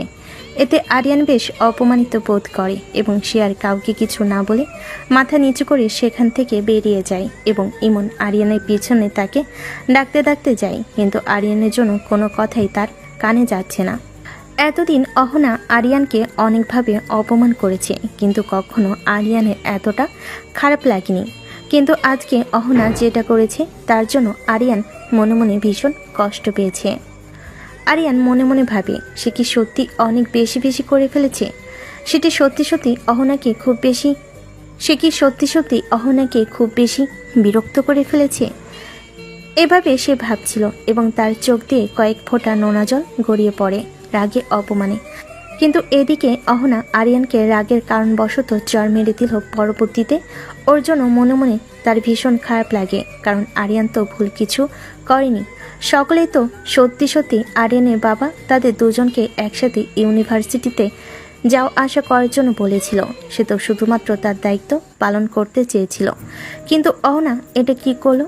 অহনা যখন মনে মনে অপরাধ বোধে ভুগছিল এবং এসব ভাবছিল, ঠিক তখনই অহনার বান্ধবী লিজা সামনের দিকে এগিয়ে আসে এবং অহনার কাঁধে হাত রাখে। এতে অহনা বাস্তব জগতে ফিরে আসে কল্পনার জগৎ থেকে। অহনা ছেলেটা কে রে? আগে তো কখনো তোর সাথে দেখিনি। হ্যাঁ, বেশ কয়েকবার আমাদের ক্যাম্পাসে দেখেছি, কিন্তু তোর সাথে কখনো দেখিনি। তুই কি ছেলেটাকে চিনিস? আর ওই ছেলে তোকে বাসায় যাওয়ার কথা বললো কেন? কিছু তো বুঝলাম না। কবে থেকে তোরা একসাথে যাতায়াত করিস? আর তোরা কি একই বাড়িতে থাকিস নাকি? ও যে বললো ওর বাবা তোদের একসঙ্গে যেতে বলেছে। না, তেমন কিছু না। ও আমার ভাবের ছোট ভাই, আর ওকে এই ক্যাম্পাস দেখাতেই নিয়ে এসেছি, কারণ ও অনার্স 2য় বর্ষের ছাত্র, কেমিস্ট্রি ডিপার্টমেন্টের। তাহলে তুই হঠাৎ তোকে চর মারতে গেলি কেন? আর তোর যে এত হ্যান্ডসাম একটা বেয়াই আছে, আগে তো বলিসনি কেন? আগে বললে কি হতো? না, তেমন কিছু না। তোর বেয়াই মানে তো আমাদেরও বেয়াই লাগে, তাই না? সো এত হ্যান্ডসাম একটা বেয়াই থাকলে কে বা পরিচিত না হয়ে থাকতে পারবে বল? আর তুই ছেলেটাকে হঠাৎ করে মারলি কেন? তুই না গেলে বলতি, আমি ওকে বলতাম আমাকে লিফট দিতে।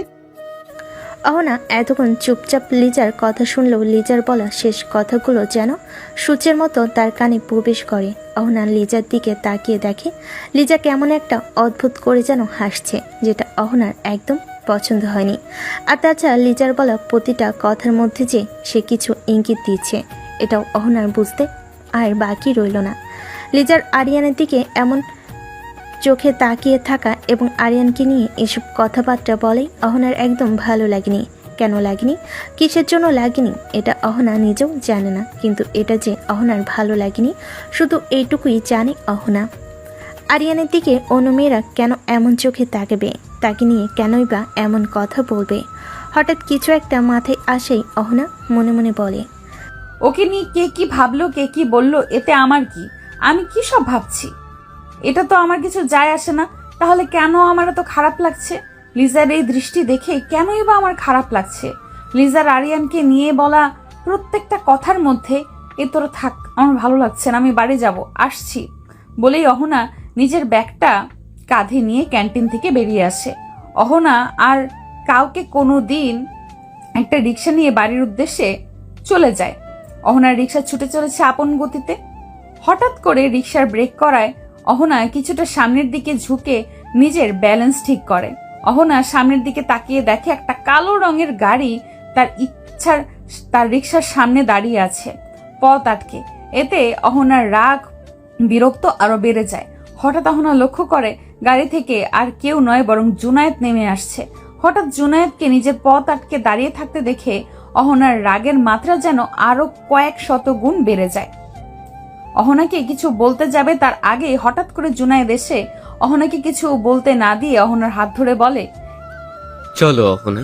কি করছেনটা কি? আপনি আমার হাত ধরেছেন কেন? হাত ছাড়ুন বলছি। দেখো অহনা, আমি তোমাকে সবকিছু বুঝিয়ে বলছি। আসলে সেদিন যখন আমি এবং বাবা মা তোমাদের বাড়িতে যাওয়ার উদ্দেশ্যে বের হব, এমন সময় আমার বাবার ফোনে একটা কল আসে। আসলে কলটা ছিল আমার বাবার বিজনেস পারুলার ইয়াকুব আঙ্কেলের। তিনি হঠাৎ করে বাবাকে ফোন দিয়ে বলে বাবার সিলেটের ব্যবসায় কিছু গরমিল দেখা দিচ্ছে। এটা যদি এখন এই মুহূর্তে প্রতিরোধ করা না হয় তাহলে বাবার বিজনেসে অনেক বড় একটা ক্ষতি হয়ে যাবে। হঠাৎ এমন একটা খবরে বাবা নিজেও বেশ ভেঙে পড়ে এবং অসুস্থ হয়ে পড়ে। বাবা যখন সিলেট যেতে চায় তখন আমি এবং আম্মু বাবাকে বাধা দিই। এতে বাবা আমাকে বলেন আমি যদি তাকে সুস্থ দেখতে চাই তাহলে যেন যখন সেই মুহূর্তে সিলেটের উদ্দেশ্যে রওনা দিই এবং অফিসে কি সমস্যা হচ্ছে সেটা সমাধানের পর্যাপ্ত ব্যবস্থা গ্রহণ করি। এখন তুমিই বলো, তখন আমি কি করতাম? নিজের বাবাকে নিজের সামনে মরে যেতে দেখতাম, নাকি ছেলে হিসেবে নিজের দায়িত্ব পালন করতে সিলেটে যেতাম? তখন আমার কাছে বিয়ে করতে যাওয়ার থেকে বেশি আমার বাবার জীবন বাঁচানোটা গুরুত্বপূর্ণ মনে হয়েছিল। এজন্য আমি কোনো কিছু না ভেবে সিলেটে চলে যাই। ঘটনাটা এত তাড়াতাড়ি ঘটেছিল যে আমি তোমার সঙ্গে সবকিছু শেয়ার করব এই সময়টুকু আমি পাইনি। দুদিন পরে যখন সকল সমস্যার সমাধান করে ফিরে আসব তখন আমার মনে হলো আমি তোমার সাথে অন্যায় করে ফেলেছি। নিজের ব্যস্ততার জন্য তোমার সঙ্গে যোগাযোগ করতে না পারলেও আমার অন্তত তোমাকে বলে যাওয়াটা উচিত ছিল, কিন্তু আমি সেটা করতে বাধ্য হয়েছি। তুমি দয়া করে আমাকে ক্ষমা করে দাও। দেখা হলে আমি তোমাকে ছাড়া বাঁচব না, তাই প্লিজ আমাকে ক্ষমা করে দাও। তুমি যদি চাও তাহলে আজকে আমরা বিয়ে করতে পারি, এতে আমার এখন আর কোনো আপত্তি নেই। প্লিজ অহনা, প্লিজ আমাকে ফিরিয়ে দিও না সোনা। আমি তোমাকে সত্যি ভীষণ ভালোবাসি এবং আমি জানি তুমিও আমাকে তার থেকেও অনেক বেশি ভালোবাসো। কে আপনি? আমি কি আপনাকে চিনি? আর ক নেই বলা নেই, হঠাৎ করে আপনি আমার হাত ধরছেন কেন? হাত ছেড়ে দিন বলছি, না হলে আমার থেকে খারাপ আর কেউ হবে না। প্লিজ সোনা, এমন করে না। লক্ষ্মীটি আমার, কথাটা শোনো। আমি সত্যি বলছি তোমাকে ছাড়া আমি বাঁচব না। তাহলে মরে যান, বেঁচে আছেন কেন? তুমি কি সত্যি চাও আমি মরে যাই? দেখুন মিস্টার জুনায়েদ, আপনি কি করেছেন, কেন করেছেন এবং কোন পরিস্থিতিতে করেছেন সেটার এখন আর কোনো মূল্যই নেই। তাই দয়া করে আমার পথ ছাড়ুন আর আমাকে যেতে দিন। বাড়িতে আমার শ্বশুর শাশুড়ি আমার জন্য অপেক্ষা করছে। তুমি এতটা নির্দয় হতে পারো না অহনা। দেখুন, আমি কি পারি আর না পারি আমি সেই হিসাব এখন বসে নেই। দয়া করে পথ ছাড়ুন। কথাটি বলেই জেনা অহনা জুনায়েদকে পাশ কাটিয়ে চলে যেতে নিবে। হঠাৎ করে জুনায়েদ অহনার হাত চেপে ধরে এবং এতটা জোরে ধরে যে অহনা ব্যথায় মৃদু শব্দ করে ওঠে, কিন্তু এতে জুনায়েদের যেন কোনো হেলদোল নেই। সে তার নিজের হাতের বাঁধন আরও শক্ত করে এবং এক টান দিয়ে অহনাকে নিজের সামনে এনে দাঁড় করে এবং রাগে দাঁতে দাঁত চিপে বলে, এতবার করে বলছি কথা কানে যাচ্ছে না? তুই নিজেকে কি মনে করিস? হ্যাঁ, তোর মতো হাজার হাজার মেয়ে এই জুলাইদের বিছানায় আসার জন্য মরিয়া হয়ে থাকে। কিন্তু তুই একমাত্র মেয়ে যে এখন পর্যন্ত জুনায়েদকে ব্যবহার করে গিয়েছিস। তোকে এখন পর্যন্ত একবারও আমি আমার বিছানায় নিতে পারিনি। ভেবেছিলাম বিয়ে না, বউ নাটকের মাধ্যমে তোকে নিজের বিছানা পর্যন্ত নিয়ে গিয়ে ব্যবহার করব। কিন্তু তোর ভাগ্যজনকভাবে সেদিনই আমার বাবার বন্ধুর মেয়ে প্রিয়া দেশে আসে এবং তার হট অ্যান্ড সেক্সি কিভাবে এর উপর আমার নজর আটকে যায় এবং তাকে একদিনের জন্য হলেও নিজের বিছানায় পাওয়ার লালসা জাগে মনে। তাই অনেক কষ্ট করে প্রিয়াকে বুঝিয়ে দেশের বাইরে নিয়ে যায় এবং ওকে নিজের বিছানা পর্যন্ত নিয়ে আসি। ঠিক এই জন্যই তুই মিস হয়ে যাস। অনেক হয়েছে, আর নয়, আর কোনো অভিনয় নাই, আর কোনো ভালো মানুষই নয়। তোকে আমার বিছানায় চাই মানে চাই, এবং সেটা আজকে আমি করে ছাড়বো। জানোয়ার, ছাড় বলছি আমার হাত। এই জন্যই আল্লাহ বলে তিনি যা করেন বান্দার মঙ্গলের জন্যই করেন। এই জন্য তিনি সেদিন আমাকে তোর মতো পশুর হাত থেকে বাঁচিয়ে নেন।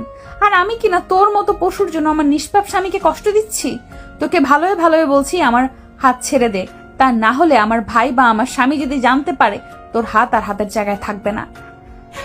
করেছিস তো বিয়ে, বাচ্চা একটা ছেলেকে। তোর ওই বাচ্চা জামাই কি করবে আমার? আচ্ছা, আমার কথা বাদই দিলাম, তোরই বা কি করবে? তবে বিশ্বাস কর, সে কিছু না পারলেও আমি অনেক কিছু করতে পারবো। জোনায়েদের এমন নোংরা ইঙ্গিতে কথা বলেই অহনা চোখ মুখ কুঁচকে বন্ধ করে ফেলে। তার এখন নিজেকে নিজে গালি দিতে ইচ্ছে করছে। সে কিনা এতদিন একটা জানোয়ারকে ভালোবেসে এসেছে। তার এখন নিজের প্রতি নিজের ঘেন্না হচ্ছে যে না অহনা জোনায়েদকে কিছু বলতে যাবে। হঠাৎ করে সে অনুভব করে তার হাতে জোনায়েদের হাতের বাঁধন আস্তে আস্তে হালকা হচ্ছে। সাথে সাথে যে চোখ খুলে সামনে চেয়ে দেখে আরিয়ান খুব শক্ত করে জোনায়েদের হাত ধরে রেখেছে। এত জোরে ধরেছে যে জোনায়েদ ব্যথায় কুকিয়ে উঠল। হঠাৎ অহনা লক্ষ্য করে দেখল আরিয়ানের চোখ মুখ লাল হয়ে আছে, যেন জ্বলন্ত আগ্নেয় লাভা। আরিয়ান খুব শক্ত করে জোনায়েদের হাত মুচকে পিছনে ধরে, দাঁতে দাঁত চেপে বলে, কুত্তার বাচ্চা, তোর এত বড় সাহস! তুই আমার বউকে বাজে ভাষা এবং বাজে ইঙ্গিতে কথা বলিস। তোর সেই কলিজা আমি টান দিয়ে ছিঁড়ে ফেলবো, যে কলিজা এত বড় সাহস দেখিয়েছে। আরিয়ান, ছেড়ে দে বলছি, ভালো হবে না কিন্তু। আমার বাবা যদি একবার জানতে পারে তুই আমার শরীরে আঘাত করেছিস, তোর বংশ পুরো নির্বংশ করে দিবে আমার বাবা। তোর বাবা আমার বংশকে নির্বংশ করব, আগে নিজের বংশধরকে আমার হাত থেকে বাঁচিয়ে নে। তোর এত বড় সাহস, তুই আমার স্ত্রীকে খারাপ কথা বলিস। আমার স্ত্রীকে স্পর্শ করার দুঃসাহস ব্যাপার। আজকে তোর জীবনের অন্তিম দিন। এই কথা বলে আরিয়ান এলো পাথারে মারতে থাকে জুনায়েদকে। নাকে মুখে এত ঘুষি মারে এবং পেটে পিঠে একের পর এক লাথি দিতে থাকে। আরিয়ান যে এত হিংস্র হতে পারে সেটা অহনা আজ দেখতে পেল। আরিয়ানকে দেখতে আজকে ভীষণ হিংস্র মনে হচ্ছে অহনার কাছে। সে কখনোই আরিয়ানকে এতটা রেগে যেতে দেখেনি। যে ছেলে কখনো কারোর সঙ্গে উঁচু গলায় কথা বলতো না, সেই ছেলে যে এত ভয়ঙ্কর হয়ে কাউকে এত ভয়ঙ্করভাবে মারতে পারে সেটা আজকে অহনা দেখতে পেল। আর এই মারের এক পর্যায়ে অহনা লক্ষ্য করে দেখল আরিয়ান জুনায়েদকে এতটা মেরেছে যে জুনায়েদের নাক মুখ দিয়ে অজস্র রক্ত পড়ছে। আর কয়েক মুহূর্ত যদি আরিয়ান এভাবে জুনায়েদকে মারতে থাকে তাহলে জুনায়েদের মৃত্যু অনিবার্য। তাই অহনা আর দেরি না করে দ্রুত গতিতে আরিয়ানের কাছে এগিয়ে যায় এবং আরিয়ানকে থামাতে চায়। অহনা দ্রুত গিয়ে আরিয়ানের হাত ধরে ফেলে। এতে আরিয়ান আরও ভয়ঙ্কর হিংস্রভাবে অহনার দিকে তাকালে অহনা বেশ খানিকটা ঘাবড়ে যায়, কারণ সে এই ভয়ঙ্কর রূপ সে এর আগে কখনো দেখেনি। তাই আজকের আরিয়ানকে এভাবে দেখে তার নিজেরও ভীষণ ভয় করছে। কিন্তু এরপরে সে নিজের ভয়টাকে নিজের মধ্যে দাবিয়ে রেখে আরিয়ানের হাত ধরে আরিয়ানকে বারবার থামিয়ে দেয় এবং কোন স্বরে বারবার বলতে থাকে, আরিয়ান প্লিজ ছেড়ে দাও ওকে, ও মরে যাবে তো। অহনার কথাই আরিয়ান আরও রেগে যায় এবং জুনায়েদকে আধামারা করে রাস্তায় ফেলে রেখে দ্রুত গতিতে অহনার দুই বাহু খুব শক্ত করে ধরে এবং জোরালো গলায় বলে, কেন কষ্ট হচ্ছে নাকি নিজের প্রেমিককে এভাবে মায়ের খেতে দেখে? আরিয়ান, ব্যথা লাগছে আমার। আমি ধরলে ব্যথা লাগে, আমি ধরলে খারাপ লাগে, আমি ধরলে কষ্ট লাগে, তাই না? আর এই কুত্তা যখন স্পর্শ করেছিল কোথায় যেন করছিল, এখানে তাই না? না, আমি কি এখানে? তখন তো আপনার কোনো কষ্ট হয়নি, তখন তো দিব্যি সেগুলো উপভোগ করছিলেন। ছি আরিয়ান, কি ভুল সেটা। এগুলো তুমি কেন শুনতে খারাপ লাগছে? খুব খারাপ লাগছে তাই না? কিন্তু যখন এগুলো ঘটছিল তখন তো খারাপ লাগেনি। তাহলে এখন কেন বাঁচাতে চান তাকে? নাকি এখনো অনেক ভালোবাসা বাকি আছে যা খুব উতলে পড়তেছে, তাই না? আসলে আপনাদের মতো মেয়েরা এদের মতো জানোয়ারদের ডিজার্ভ করে। আপনারা কখনো কারো ভালোবাসার ডিজার্ভ করেন না। আমি আপনার আশেপাশে আসলে আপনার যেমন কষ্ট হয়, ঠিক তেমনি যখন আপনি এই জানোয়ারের বাচ্চার সঙ্গে আমার সামনে ডলাডলি করে বেড়াইতে, ঠিক তার চেয়ে কয়েক হাজার গুণ বেশি কষ্ট বুকের এইখানটাই হতো। কিন্তু কখনো বলতে পারিনি এই ভেবে, যদি আপনি মেনে না নেন আর কখনো আমাদের বাড়িতে না আসে, তাহলে যে আমি আপনাকে চোখের দেখা পাওয়ার দেখতে পারবো না। আমি যে বড্ড ভালোবাসি আপনাকে, কিন্তু আপনি সারা জীবন শুধু ইচ্ছে করে দূরে সরিয়ে রেখেছে। আর কথায় কথায় বাচ্চা বলেন না, ছোট বলেন না। কত ছোট আমি আপনার, খুব জোর করে 2 বছরের, এর থেকে তো মনে হয় না বেশি হবে। কিন্তু খোঁজ নিয়ে দেখেন, পৃথিবীতে এমন অনেক দম্পতি আছে যাদের বয়সের ডিফারেন্স অনেক বেশি, কিন্তু তারা কি সংসার করছে না? তারা কি নিজেদের ভালোবাসছে না? কিন্তু না, আমি যখনই আপনার কাছে ভালোবাসার পাগল হয়ে গিয়েছি, ততবারই আপনি আমাকে দূরে সরিয়ে দিয়েছেন, অপমান করেছেন, অবজ্ঞা করেছেন। আমাদের প্রিয় নবী হজরত মুহাম্মদ সাল্লাল্লাহু আলাইহি ওয়াসাল্লাম যখন হজরত খাদিজা রাদিয়াল্লাহু তাআলা আনহুরকে বিয়ে করেছিলেন, তাদের বয়সের পার্থক্যটা একটু জেনে নেবেন। তাহলে কেন আজকে আমাকে ভালোবাসতে পারবে না? কেন আপনি আমাকে মেনে নিতে পারেন না? কেন আপনি আমাকে বারবার দূরে সরিয়ে দিয়েছেন? অনেক হয়েছে, আর না, আমি আর আসবো না আপনার কাছে ভালোবাসার দাবি নিয়ে। আর কখনো করব না বিরক্ত, আপনাকে কথা দিলাম। কিন্তু বিশ্বাস করুন, এই দিনটার জন্য আপনি পস্তাবেন, খুব বেশি করে পস্তাবেন। এবং সেই দিন আর বেশি না দূরে নেই, যেদিন আপনি নিজেই আমার ভালোবাসা পাওয়ার জন্য ভিক্ষা চাইবে, কাঙাল হয়ে আমার কাছে আসবে, যেমনটা এখন আমি এসেছি আপনাকে কাছে আপনার কাছে বারবার, কিন্তু বারবার আপনি আমাকে প্রত্যাখ্যান করেছেন। কথাগুলো বলে আরিয়ান অহনাকে মৃদু ধাক্কা দিয়ে নিজের থেকে দূরে সরিয়ে দিয়ে উঠে দাঁড়ায় এবং টালমাটাল পায়ে এগিয়ে যেতে থাকে সামনের দিকে। পিছন থেকে অহনা যে তাকে কয়েকবার ডেকেছে, সেটা তার কান পর্যন্ত হয়তো বা পৌঁছায়নি, হয়তো বা পৌঁছেছে, কিন্তু সে উপেক্ষা করেছে। পরিস্থিতি বেসামাল দেখে ইমন দৌড়ে আবার আরিয়ানের পিছনে। মূলত তখন সে আরিয়ানের পিছনে পিছনে গিয়ে আরিয়ানকে অনেক বুঝিয়ে শান্ত করে নিয়ে রাস্তা দিয়ে বাড়ি ফিরছিল। কিন্তু হঠাৎ দেখে রাস্তার মাঝে একটা ছেলে একটা মেয়ের হাত ধরে তাকেই বিরক্ত করছে। বিষয়টা তারা প্রথমে স্বাভাবিকভাবে নিল, পরবর্তীতে স্বাভাবিকভাবে সামনে এগিয়ে আসে মেয়েটিকে সাহায্য করার জন্য। কিন্তু যখন আরিয়ান সামনের দিকে এসে দেখে মেয়েটি আর কেউ না, তারই প্রেয়সী, তারই ভালোবাসার মানুষ, তখন তার রাগে নিজের কপালের রগগুলো ফুলে যায় এবং সে দেরি না করে দ্রুত অহনাকে সাহায্য করার জন্য এবং জুনায়েদকে শাস্তি দেওয়ার জন্য সামনের দিকে এগিয়ে যায়। এই ঘটনায় অনেক দিন পেরিয়ে যায়। সেদিনের পর থেকে আরিয়ান পুরোপুরি অহনাকে উপেক্ষা করে চলে। সে আর অপ্রয়োজনে কখনো বিরক্ত করে না অহনাকে। সেই ঘটনার পর থেকে আরিয়ান এখন পর্যন্ত রাতে ঘুমালে কখনো আর অহনাকে বিরক্ত করে না। সে নিজেই এখন আর রুমে আসে না। কোথায় থাকে অহনা নিজেও জানে না। সে কয়েকবার খোঁজ নেওয়ার চেষ্টা করেছে, কিন্তু জানতে পারেনি এখন আরিয়ান কোথায় থাকে। সে অনেকবার চেষ্টা করেছে আরিয়ানের সঙ্গে কথা বলার, কিন্তু আরিয়ান তাকে সে সুযোগ আর দেয়নি। এজন্য অহনা নিজেও এখন বেশ মন খারাপ করে থাকে। কেন জানি না তার মনের মধ্যে একটা শূন্যতা কাজ করে। আর আরিয়ান কখন বাড়িতে আসে, কখন যায়, সেটা অহনা কখনো বুঝতে পারে না, কারণ আরিয়ান আর তার সামনেই আসে না। অহনা অনেকবার চেষ্টা করেছে জানার, কিন্তু সে জানতে পারেনি। সে তার শাশুড়িকে কয়েকবার জিজ্ঞেস করেছে, কিন্তু সেখান থেকে ফলস্বরূপ কোনো উত্তর পায়নি। তার জন্য সে আর নিজেও তার শাশুড়িকে কিছু বলেনি। এরপর যদি তার শাশুড়ি তাকে প্রশ্ন করে তাদের মধ্যে কোনো সমস্যা হচ্ছে কিনা বা কিছু হয়েছে কিনা, কেনই বা এই দূরত্ব, বা কেনই অহনা আরিয়ানের খবর জানে না, এ বিষয়ে যদি প্রশ্ন করে তাহলে ও কি উত্তর দিবে তা অহনার জানা নেই, এজন্য সে তার শাশুড়ির সঙ্গে এই বিষয় নিয়ে কথা বলে না। তবে সে নিজের মতো করে চেষ্টা করেছে, কিন্তু প্রতিবারই ব্যর্থ হয়েছে। এখন অহনার নিজেকেই বেশ খারাপ লাগে, কিন্তু কেন সে তা জানে না। সে তো এটাই চেয়েছিল যেন আরিয়ান তার সামনে না আসে, তাকে বিরক্ত না করে। কিন্তু আরিয়ান নিজে থেকে যখন তার থেকে দূরে সরে যাচ্ছে, তাহলে অহনার এত খারাপ লাগছে কেন? তার যে ভীষণ কষ্ট হচ্ছে মনের মধ্যে, ভীষণ শূন্যতা কাজ করছে। কিন্তু কেন এই হাহাকার? সে যে উত্তর পায় না। অহনা এসব ভাবছিল আর মনে মনে বলছিল, তবে কি আমি সত্যি সত্যি আরিয়ানকে ভালোবেসে ফেলেছি? না, কি সব যাতা ভাবছি আমি। আমি কি করে আরিয়ানকে ভালোবাসতে পারি? আচ্ছা, ভালোবাসতে পারি না কেন? অহনা নিজেই এবার নিজের প্রতি বেশ বিরক্ত হয় তার এই আজগুবি ভাবনার জন্য।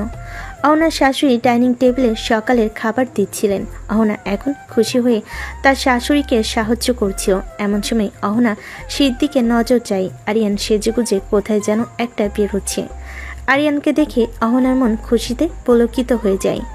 আজ অনেক দিন পর সে আরিয়ানকে দেখছে। এমন সময় আরিয়ান সিঁড়ি দিয়ে নামতে নামতে তার মাকে বলে, আম্মু, তাড়াতাড়ি খেতে দাও। আজকে আমাকে একটু তাড়াতাড়ি বের হতে হবে, তাহলে গুরুত্বপূর্ণ কাজ আছে আজকে। তুমি একাই বেরোবে মানে? অহনা মামনিকে ইউনিভার্সিটিতে নিয়ে যাবে তো তাহলে? জানি না আব্বু, আজকে এমনিতেও আমি ইউনিভার্সিটিতে যাব না। এখন আমি এয়ারপোর্টে যাব ঈশাকে রিসিভ করতে।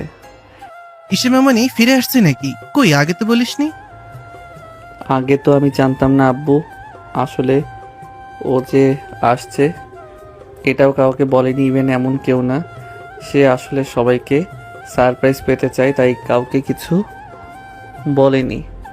কিন্তু হঠাৎ করে গত রাতে ফোন দিয়ে আমাকে সব কিছু বলেছে, কারণ সে অনেক দিন পরে আসছে। তাই সব কিছু ঠিকঠাক তুলতে পারবে কিনা এই নিয়ে ম্যাডাম ভীষণ চিন্তিত। বলিস কি রে বাবা, সত্যি ঈশা মামনি আসছে?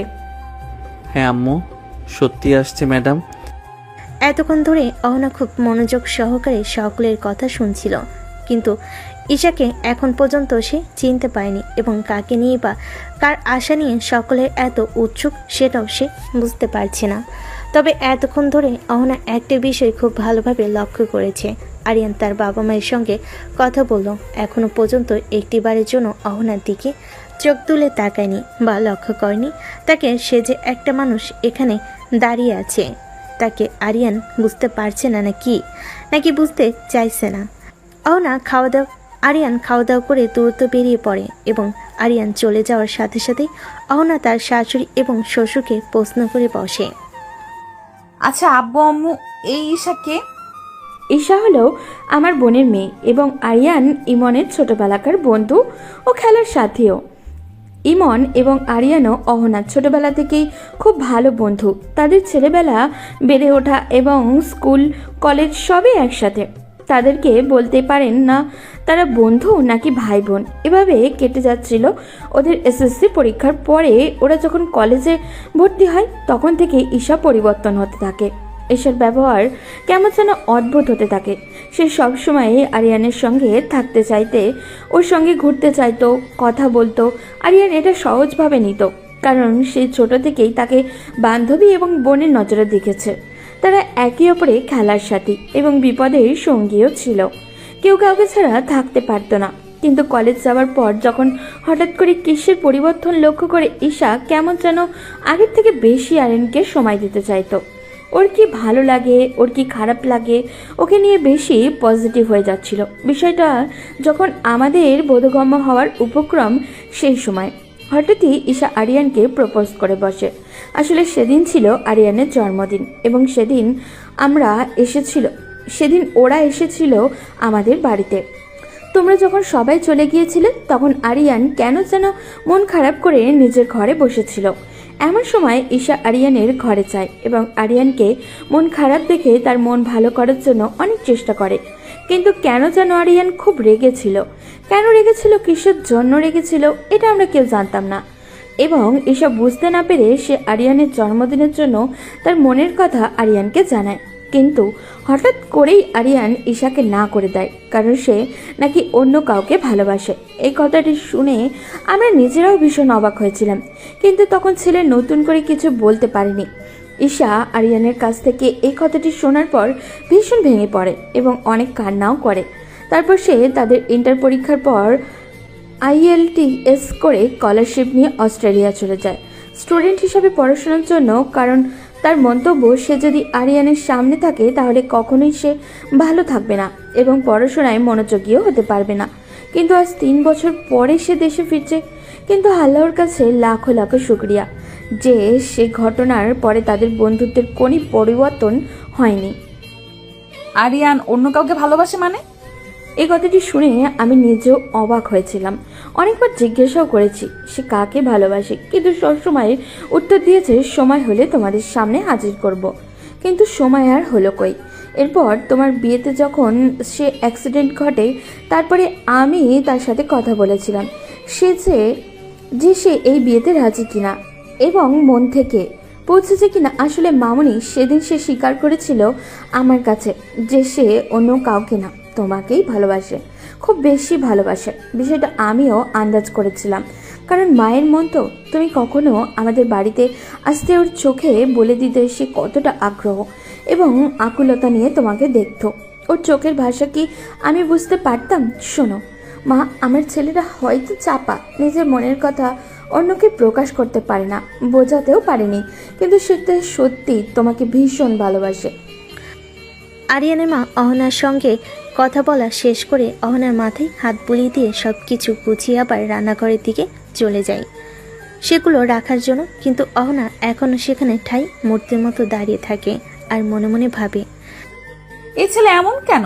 সে এত আগে থেকে আমাকে ভালোবাসে, কই কখনো তো সে ভালোবাসার দাবি নিয়ে আমার সামনে দাঁড়ায়নি, কখনো আমাকে বলেনি বা বুঝতে দেয়নি।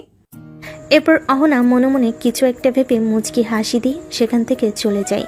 বেশ কিছুক্ষণ পরে সকাল থেকে দুপুর হয়ে যায়। এমন সময় আরিয়ানা একটা মেয়েকে নিয়ে বাড়িতে ফিরে আসে। মেয়েটা দেখতে অনেক স্মার্ট এবং সুন্দরীও বটে। মেয়েটি এসে আরিয়ানের বাবা মাকে সালাম দেয়। আসসালামু আলাইকুম আন্টি, কেমন আছো তুমি? ওয়ালাইকুম আসসালাম। কেমন আছে? সেই খবর নেওয়ার মতো সময় কি মানুষের আছে? তারা কত ব্যস্ত। কি যে বলো না আন্টি, তোমাদের কথা আমার সব সময় মনে পড়ে, তো সব থেকে বেশি গাধাটার কথা, কিন্তু তোমাদের আর বিরক্ত করতে চাইনি। বিরক্ত? আরে পাগলি মেয়েরা কখনো বাবা মাকে বিরক্ত করে না। অবশ্য তুমি সেটা বুঝবে কি করে? আমরা তো তোমাকে নিয়ে মনে করলেও তুমি তো আর আমাদেরকে কখনো বাবা মা মনে করো না। পড়লে কখনোই এমনটা করতে পারতে না। সরি আন্টি, ভুল হয়ে গেছে, আমাকে ক্ষমা করে দাও। সত্যি বলছি আর কখনো এমনটা হবে না, প্লিজ আমার সোনা, আমাকে ক্ষমা করে দাও। এই ফাজিল মাইয়া, এই তুই আমাকে গাধা বললি? তুই গাধা, তোর নামই গাধা। ও সরি, তুই তো আবার গাধা না, গাধি। সকলে আরিয়ান এবং ঈশার এই খুনসুটিতে শব্দ করে হেসে উঠল। হয়েছে ঈশা মামনি, যা তো ফ্রেশ হয়ে আয়, জার্নি করে এসেছিস, নিশ্চয়ই অনেক ক্লান্ত। আমি তোদের খাবার দিচ্ছি।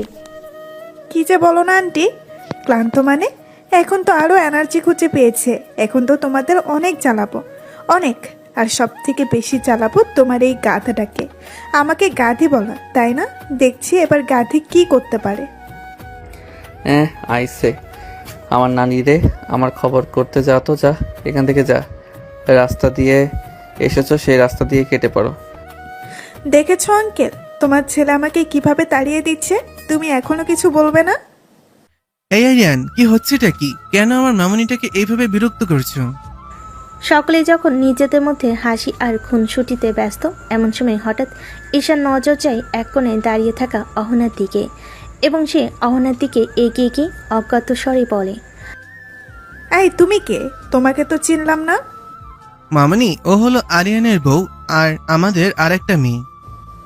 ও, you are the lucky girl. Aryan পরিস্থিতিটা স্বাভাবিক করতে জোর করে ঈশাকে নিয়ে উপরে যায়। ঈশা খুনসুটি করতে করতে উপরে যায়। আরিয়ান যদি একবার পিছনে ফিরে তাকিয়ে দেখত, তাহলে হয়তোবা তার নজরে আসতো কেউ একজন চাতক পাখির মতো তাকিয়ে আছে তার হাতের দিকে, যে হাত দিয়ে সে ঈশার হাত ধরে উপরে নিয়ে যাচ্ছে। সে চোখ দিয়ে হয়তো বা কয়েক ফোঁটা নোনা পানি গড়িয়ে পড়ল। কিছুক্ষণ পরে ঈশা ফ্রেশ হয়ে আরিয়ানের রুমের দরজায় নক করে, কারণ ঈশা এবং আরিয়ানের রুম একদম পাশাপাশি। এরপর আর বাইরে এলে তারা দুজন মিলে একসাথে নিচে আসে। আরিয়ান যে অহনাকে পুরোপুরি উপেক্ষা করছে সেটা অহনা বুঝতে পারছে, কিন্তু কিছু বলতে পারছে না। আর অন্যদিকে ঈশাকে নিয়ে আরিয়ানের এত বাড়াবাড়ি, তার উপরে যেখানে ঈশা আরিয়ানকে ভালোবাসে। এটা জানার পরও অহনার সামনে আরিয়ান ঈশার সাথে এমন ক্লোজলি মেলামেশা অহনার মোটেও ভালো লাগছে না। এরপর খাবার টেবিলে বসে ঈশার আরিয়ানের ন্যাকামি দেখে এক পর্যায়ে অহনা না খেয়ে উঠে যায়। বিষয়টাকে লক্ষ্য না করলেও আরিয়ান তাকে লক্ষ্য করেছে, কিন্তু এখন সে কিছুই বলল না। পরের দিন সকালে নাস্তার টেবিলে বসে আরিয়ানের বাবা বলল, আরিয়ান, তুমি আজকে ইউনিভার্সিটিতে যাবে না? জি আব্বু, আজকে ইউনিভার্সিটিতে যাব। ঠিক আছে, যাওয়ার সময় অহনা মামনিকে দেখে শুনে নিয়ে যাবে এবং নিয়ে আসবে। আরিয়ানের আব্বুর কথা শুনে অহনা মনে মনে বেশ খুশি হয়, কারণ অহনা যদি তার সাথে ইউনিভার্সিটিতে যায় তাহলে সে হয়তো কিছুটা সময় পাবে আরিয়ানের সঙ্গে সময় কাটানোর এবং তাকে বোঝানো এবং তার সঙ্গে কথা বলার। সে যে নিজেও এখন আরিয়ানকে ভালোবেসে ফেলেছে, এটা আরিয়ানকে জানানো প্রয়োজন। কিন্তু তার সকল চিন্তা ভাবনার মাঝে আরিয়ান জল ঢেলে দিয়ে বলে, আব্বু সরি, আজকে ওনাকে একটু একাই যেতে হবে, কারণ আমি তো আর বাইকে দুজন নিজে একসঙ্গে নিয়ে যেতে পারবো না। মানে? আসলে আব্বু, আজকে ঈশা আমার সাথে ইউনিভার্সিটিতে যাবে পুরনো বন্ধু বান্ধবদের সঙ্গে দেখা করতে, তাই আমি বাইকে তো আর দুজনকে নিয়ে যেতে পারবো না। কথাটুকু বলার ফাঁকে ফাঁকে একবার করে অহনার মুখের দিকে তাকিয়েছিল। অহনা প্রথম দিকে খুশি হলো, পরবর্তীতে তার মুখ কালো মেঘে ছায়া নেমে আসে। এরপর আরিয়ান মনে মনে বলে, এইটুকুতেই হার মেনে নিলে প্রিয়তমা? তাহলে আমি এতগুলো বছর কিভাবে চললাম এই আগুনে? তোমাকে যে সেই আগুনের তাপে উত্তপ্ত হতে অবধি মা যে আগুনে তুমি বারবার আমাকে দহন করিয়েছো। সমস্যা নেই আব্বু, আমি একাই যেতে পারবো। ঠিক আছে, তোমরা যা ভালো বোঝো তাই করো, আমি আর কি বলবো। তবে হ্যাঁ, যাই করো সকালে কিন্তু দুপুরের আগে ফিরে আসবে, কারণ আজকে আইমান আর আরিয়া আসবে আমাদের বাড়িতে, সাথে অহনার আব্বু আম্মু। আরিয়ানের আব্বুর কথা শেষ হতে না হতে অহনা সেখান থেকে এক প্রকার জোর করে উঠে চলে গেল, কারণ সে আর সেখানে বসে থাকতে পারছে না। অনেক কষ্টে সেখানে কান্না আটকে বসেছিল। ভাতের দানা যেন তার গলা দিয়ে নামছিল না, বারবার যেন গলায় আটকে যাচ্ছিল। এরপর ইউনিভার্সিটিতে আরিয়ান ঈশাকে নিয়ে ঘুরেছে, অনেক দুষ্টামি করেছে, হাসি ঠাট্টা করেছে এবং দূর থেকে একজন সেগুলো লক্ষ্য করেছে আর নীরবে চোখে পানি ফেলেছে। আরিয়ান সারাদিন একবারও অহনার সামনে আসেনি, সারাদিন ঈশাকে নিয়েছিল। দুপুরে ইউনিভার্সিটি থেকে সকলে তাড়াতাড়ি চলে আসে এবং তারা এসে দেখে আইমান, আরিয়া এবং অহনার বাবা মা আরিয়ানদের বাড়িতে এসেছে। অহনা তার বাবা মা এবং ভাইয়ের সাথে অনেক আবেগঘন কিছু মুহূর্ত পার করে। সে পুকুরে চলে যায় এবং সবাইকে বিদায় জানিয়ে এই পুরোটা সময় সকলেই নিজেদের মতো নিজেরাই সময় পার করলেও একজন প্রথম থেকেই অহনাকে লক্ষ্য করে বেশ অবাক হয়। অহনা এমন চুপচাপ এবং মনমরা বা শান্ত থাকার মেয়ে নয়, তাহলে এমন করছে কেন? তার কি কিছু হয়েছে? তাই অহনা সকলের আড়ালে নিজের ঘরে চলে যেতে চাইলে তার পিছু পিছু আরিয়াও সকলের থেকে বিদায় নিয়ে তার পিছু পিছু ঘরে যায়। আসতে পারি? আরে ভাবি, অনুমতি নিতে হবে না, চলে আসো। তুমি তো আগে কখনো আমার ঘরে আসার জন্য অনুমতি নাও নাই, তাহলে এখন কেন নিচ্ছ? আরে আগে তো নন্দিনী একলাই থাকতো, এখন তো আর সেই সময় নেই। এখন তো ভাইয়ের বউ যেহেতু থাকবে, সে তো ভাইয়ের ঘরে আসার জন্য নক করে আসাটাই বুদ্ধিমানের কাজ। তাই বুঝি ননদকে পর করে ভাইয়াকে আপন করে নিলে ভাবি? আচ্ছা ঠিক আছে, সরি বাবা, ভুল হয়েছে। আচ্ছা তুমি এখন বলো তো তোমার কি হয়েছে? আমার আবার কি হবে? কিচ্ছু না। দেখো অহনা, তুমি অন্যজনকে বোকা বানাতে পারলেও আমাকে বোকা বানাতে পারবে না। বলো কি হয়েছে? এতদিনের এই চাপা অনুভূতিগুলো আর লুকিয়ে রাখতে পারল না অহনা। আরিয়াকে জড়িয়ে ধরল এবং বলতে শুরু করলো, আমার আর ভালো লাগছে না ভাবি। 1 মাস হতে চললো তোমার ভাই আমার সঙ্গে ঠিকমতো কথা বলে না। আমি বলতে চাইলে সে সুযোগ দেয় না। সে তো ঘরেই আসে না। আপনার ঘরে না আমার কোনো খোঁজ নিয়েছে। তুমি নিজেও তো এটাই চাইতে। চাইতাম বলে কি চাওয়ার কোনো পরিবর্তন হতে নেই ভাবি? তবে কি ভালোবাসো আমার ভাইটিকে? জানি না কবে কখন কিভাবে হয়েছে, তবে এই সর্বনাশটা হয়েছে। আমি আসক্ত হয়েছি তোমার ভাইকে। সত্যি বলছি ভাবি, আমি তাহলে পুরো শেষ হয়ে যাচ্ছি। এই তাহবানার দিকে বাঁচার জন্য হলে তোমার ভাইকে আমার লাগবে। আমি কি কথা বলবো ভাইয়ের সাথে? ভীষণ করে লাগবে। না ভাবি, আমাকে কিছু একটা করতে হবে। আমাকে আমার অধিকারটা বুঝে নিতে হবে। অহনা আর আরিয়া বেশ কিছুক্ষণ একইভাবে বসে গল্প করছিল। অহনা আরিয়াকে জড়িয়ে ধরে বসেছিল এবং আরিয়া অহনার মাথায় যত্ন সহকারে হাত বুলিয়ে দিচ্ছিল। রাতে খাবার টেবিলে বসে সকলে খাচ্ছিল এবং নিজেদের মধ্যে টুকটাক কথা বলছিল। কিন্তু অন্যদিকে আরিয়ান এবং ঈশা একজন আরেকজনের খাবার প্লেটে খুব যত্ন করে খাবার তুলে দিচ্ছে, যেটা আরেকজনের সহ্য হয়নি। তাই সে খাবার থেকে উঠে যায়। হুট করে অহনা উঠে পড়তে সকলে তার দিকে তাকায় এবং জিজ্ঞেস করে সে উঠে গেছে কেন, কিন্তু সে তাদেরকে এই বাহানা দিয়ে সেখান থেকে চলে আসে। কিন্তু পুরো বিষয়টা আরিয়া ঠিকই বুঝতে পারে এবং মনে মনে হাসে আর বলে, এই দুই পাগল ভাঙবে তবুও মচকাবে না। রাতে খাবার শেষে আইমান, আরিয়ান, ঈশা এবং অহনা ছাদে বসে আড্ডা দিচ্ছিল। আইমনও আরিয়া এবং অহনার বাবা মা আজকে আরিয়ানদের বাড়িতে থাকবে। আগামীকাল সকালে তারা ফিরবে, সেজন্য রাতে তারা ছাদে বসে আড্ডা দিচ্ছিল। এমন সময় হুট করে ঈশা আরিয়ানের এক হাতে বাহু ধরে তার কাঁধে মাথা রাখে। আর এটা অহনা দেখে সহ্য করতে না পেরে সেখান থেকে দৌড়ে নিজের ঘরে চলে আসে। অহনা সেখান থেকে চলে যেতেই আরিয়ানকে উদ্দেশ্য করে বলে, ভাই এবার কি বিষয়টা বাড়াবাড়ি হয়ে যাচ্ছে না? আরিয়ার কথা শুনে আইমনও, আরিয়ান এবং ঈশা তিনজনেই বুঝতে পারে এবার বিষয়টা সত্যি সত্যি বাড়াবাড়ি পর্যায়ে চলে যাচ্ছে। এরপর আরিয়ান নিজেও সবার থেকে বিদায় নিয়ে চলে আসে। আরিয়ান সবার থেকে বিদায় নিয়ে নিজে সবার আগে রান্নাঘরে আসে এবং সেখান থেকে একটা প্লেটে খাবার নিয়ে নিজের রুমের দিকে যেতে থাকে। আরিয়ান এসে দেখে পুরো রুম অন্ধকার করা, তাই সে খাবারের প্লেটটা টেবিলের উপর রেখে ঘরে লাইট অন করে। হঠাৎ করে ঘরে লাইট জ্বলে ওঠে। অহনা বালিশের থেকে মুখ তুলে দ্রুত চোখের পানি মুছে ফেলে, কিন্তু অহনা দ্রুত মুছতে চাইলেও আরিয়ান ঠিকই সেটা দেখে ফেলে। এরপর আরিয়ান ঘরের দরজাটা লাগিয়ে দিয়ে বিছানার কাছে গিয়ে অহনার সামনে বসে। কি হয়েছে আপু, আপনি কান্না করছেন কেন? আগে তো মনে আগুন, তারপর হুট করে আরিয়ানের মুখে আপুর সম্বোধন শুনে অহনার চট করে উঠে আরিয়ানের গলা চেপে ধরে টান দিয়ে একদম নিজের মুখের কাছে নিয়ে এসে রাগে গজগজ করে বলে ওঠে, এই ছেলে, এই তোর আপু কে? হ্যাঁ, কেন আপু? আপনি তো বলেছেন আপনি আমার সিনিয়র বড় আপু, আপনাকে সম্মান দিতে, তাই তো আমি আপনাকে সম্মান দিচ্ছি। কিন্তু এটাতেও সমস্যা? আমি ফোন তো করেছি, বলুন তো যা করি তাতেই আপনার সমস্যা? আর একবার যদি তোর এই গলা দিয়ে আপু ডাক বেরিয়েছে তো এখানেই মেরে পুঁতে রেখে দেবো বলে দিলাম। আরে আরে আপু, করছেনটা কি? ব্যথা পাচ্ছি তো।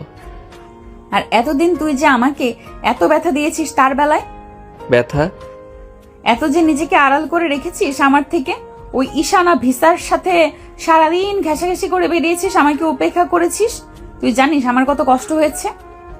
কেন কষ্ট হয়েছে কেন? আপনি না নিজেই চাইতেন আমি যেন আপনার থেকে দূরে দূরে থাকি? তাহলে জানি না কেন, তবে কষ্ট হয়েছে। আচ্ছা ঠিক আছে, আর জানতে হবে না আপনাকে। বসুন।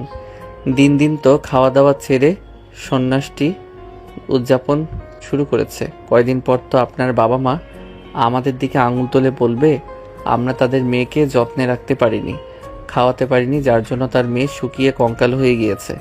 খাবো না। কেন? খিদে নেই, খাবো না। খিদে নেই মানে? আপনি যে গত 2 দিন ধরে কিছু খাচ্ছেন না, এটা কিন্তু আমি ঠিকই লক্ষ্য করেছি। দেখি, হা করুন, আমি খাইয়ে দিচ্ছি। আরিয়ান যখন পরম যত্নে অহনার মুখে খাবার তুলে দিয়েছিল তখন আর অহনা না করতে পারেনি, চুপচাপ লক্ষ্মী মেয়ের মতো খেয়ে নেয়। অহনার খাওয়া শেষে আরিয়ান যখন অহনার মুখে মুখ মুছিয়ে পানি খাইয়ে প্লেট নিয়ে চলে যাচ্ছিল, এমন সময় হঠাৎ করে অহনা আরিয়ানের হাত ধরে বলে, কোথায় যাচ্ছ তুমি? প্লেটগুলো রাখতে হবে তো, এগুলো রেখে আসতে যাচ্ছে। না, যেতে হবে না, আমি সকালে রেখে দিব। রেখে দাও ওখানে। কি আজব, এমন বাচ্চাদের মতো করছো কেন তুমি? আরিয়ানের কথা শুনে আবারও অহনা রেগে যায় এবং আরিয়ানের শার্টের কলার ধরে হ্যাঁচকা টান দিতে আরিয়ান তাল সামলাতে না পেরে ব্যালেন্স হারিয়ে অহনার উপর পড়ে যায়। সাথে সাথে আরিয়ান উঠে দাঁড়িয়ে বলে, সরি সত্যি বলছি, আজকে আমি ইচ্ছে করে কিছু বলিনি বা করিনি। আসলে তুমি হুট করে টান দিয়েছো তাই। আরিয়ানের কথা শেষ হতে না হতে অহনা আবারও টান দিয়ে আরিয়ানকে নিয়ে খাটের উপর ফেলে দেয়। এবার সে নিজেই আরিয়ানের বুকের উপর চড়ে বসে এবং আরিয়ানকে কোনো কথা বলার সুযোগ না দিয়ে আরিয়ানের ঠোঁট আঁকড়ে ধরে নিজের ঠোঁট দিয়ে। মিনিট কয়েক পর ছেড়ে দিলে দুজনেই কাঁপতে থাকে। প্রথম দিকে আরিয়ান আশঙ্কিক আক্রমণে ভ্যাপা খেলেও পরবর্তীতে আর কিছু বলতে পারেনি। আরিয়ান এবং অহনা দুজনেই পাশাপাশি শুয়ে ছাদের দিকে তাকিয়েছিল। এমন সময় অহনা হুট করে আরিয়ানের গলা জড়িয়ে ধরে আরিয়ানের গলায় নিজে মুখ ডুবিয়ে দেয়। অহনার এমন উদ্ভট ব্যবহারে আরিয়ান এখনও ঘোরের মধ্যে আছে, তাই সে কি করবে ঠিক বুঝতে পারছে না। এমন সময় সে তার ঘাড়ে তল কিছু পদার্থ অনুভব করে এবং সে প্রথম দিকে না বুঝলেও পরবর্তীতে ঠিক বুঝতে পারে যে অহনা তার ঘাড়ে মুখ লুকিয়ে কান্না করছে। হুট করে অহনাকে এমন কান্না করতে দেখে সাথে সাথে আরিয়ান অহনাকে তুলে বসায়। এরপর অহনার চোখ মুছে দিয়ে নরম সুরে বলে, এই পাগলি মেয়ে, তুমি কান্না করতেছো কিসের জন্য? তুমি জিতে গেছো আরিয়ান, আমি হেরে গেছি। কখন হয়েছে, কিভাবে হয়েছে, কেন হয়েছে জানি না, তবে আবার এই সর্বনাশটা হয়ে গেছে। ভালোবাসি, আবার খুব বেশি ভালোবাসি। আমাকে বেঁচে থাকার জন্য হলে তোমার প্রয়োজন। আমি প্রতিনিয়ত তোমার প্রেমে অনেক দমন হচ্ছি। বলতে বলতে অহনা আবারও আরিয়ানকে জড়িয়ে ধরে কান্না করতে থাকে। আরিয়ান পরম যত্নে আলতো করে অহনার মাথায় হাত বুলিয়ে দিয়ে বলতে থাকে, ভালোবাসায় কখনো হার জিত নেই অহনা। আমি আগেও তোমাকে ভালোবাসতাম, এখনও ভালোবাসি, আর আমার জীবনের শেষ নিঃশ্বাস পর্যন্ত আমি তোমাকে ভালোবেসে যাব। মাঝখানে কিছু সময় আমি তোমাকে সময় দিয়েছি নিজেকে বোঝার জন্য, নিজেকে জানার জন্য। এর মানে এই নয় যে আমি তোমাকে ভুলে গিয়েছি। তাহলে এতদিন ধরে আমাকে এত কষ্ট দিলেন কেন? আরে এগুলো তো তোমার ভাই ভাবির প্ল্যান। তুমি আমাকে ভালোবাসো কিনা তা জানার জন্য ঈশাকে ডেকে এনেছে। তুমি তো আমাকে ভালোবাসতে, তাহলে ওদের সাথে মিলে আমাকে কষ্ট দিলে কেন? সাময়িক কষ্ট না দিলে যে আপনি এই অপার্থিব সুখ দিতেন না আমায়। সরি আমার পিচ্চি বর, প্লিজ আমাকে ক্ষমা করে দাও। আর কখনো এমনটা হবে না, আর কখনো তোমাকে কষ্ট দিব না। প্লিজ লক্ষ্মীটি, এবারের মতো মাফ করে দাও। আমি তোমাকে অনেক আগেই মাফ করে দিয়েছি অহনা, তাই আমার কাছে আর মাফ চাইতে হবে না। এভাবেই বেশ কিছুক্ষণ অহনা আরিয়ানকে জড়িয়ে ধরে বসেছিল এবং আরিয়ানও পরম যত্নে অহনার মাথায় হাত বুলিয়ে দিচ্ছিল। এমন সময় হঠাৎ অহনা মাথা তুলে আরিয়ানের দিকে তাকায়। আরিয়ান যখন অহনার দিকে তাকায় তখন দেখে অহনা কেমন ঘোর লাগানো দৃষ্টিতে তার দিকে তাকিয়ে আছে। অহনার দৃষ্টি এখন স্বাভাবিক নয়, এটা আরিয়ান নিজেও বুঝতে পেরেছে, কিন্তু তারপরও সে অহনাকে বাজিয়ে দেখার জন্য প্রশ্ন করে, কি ব্যাপার ম্যাডাম, এভাবে চোখ দিয়ে গিলে খাচ্ছেন কেন? কখনো কি কোনো সুন্দর ছেলে দেখেননি নাকি? আমার জিনিস আমি খাবো নাকি? নাকি অহনা রহস্যময় একটা হাসি দিয়ে আরিয়ানের গালে কিস করতেই আরিয়ান আবেশে চোখ বন্ধ করে নেয়। এরপর আরিয়ানের নাকের ডগায় পরবর্তীতে ঠোঁটে লিপ কিস করতেই প্রথমে স্তব্ধ থাকলেও পরবর্তীতে আরিয়ান নিজেও অহনার মাথার চুল মুঠি করে আঁকড়ে ধরে অহনা ডাকে সাড়া দিয়ে আস্তে আস্তে দুজনেই আরও গভীর থেকে গভীরতর বন্ধনে অপার্থিব সুখ সন্ধানে পাড়ি জমান।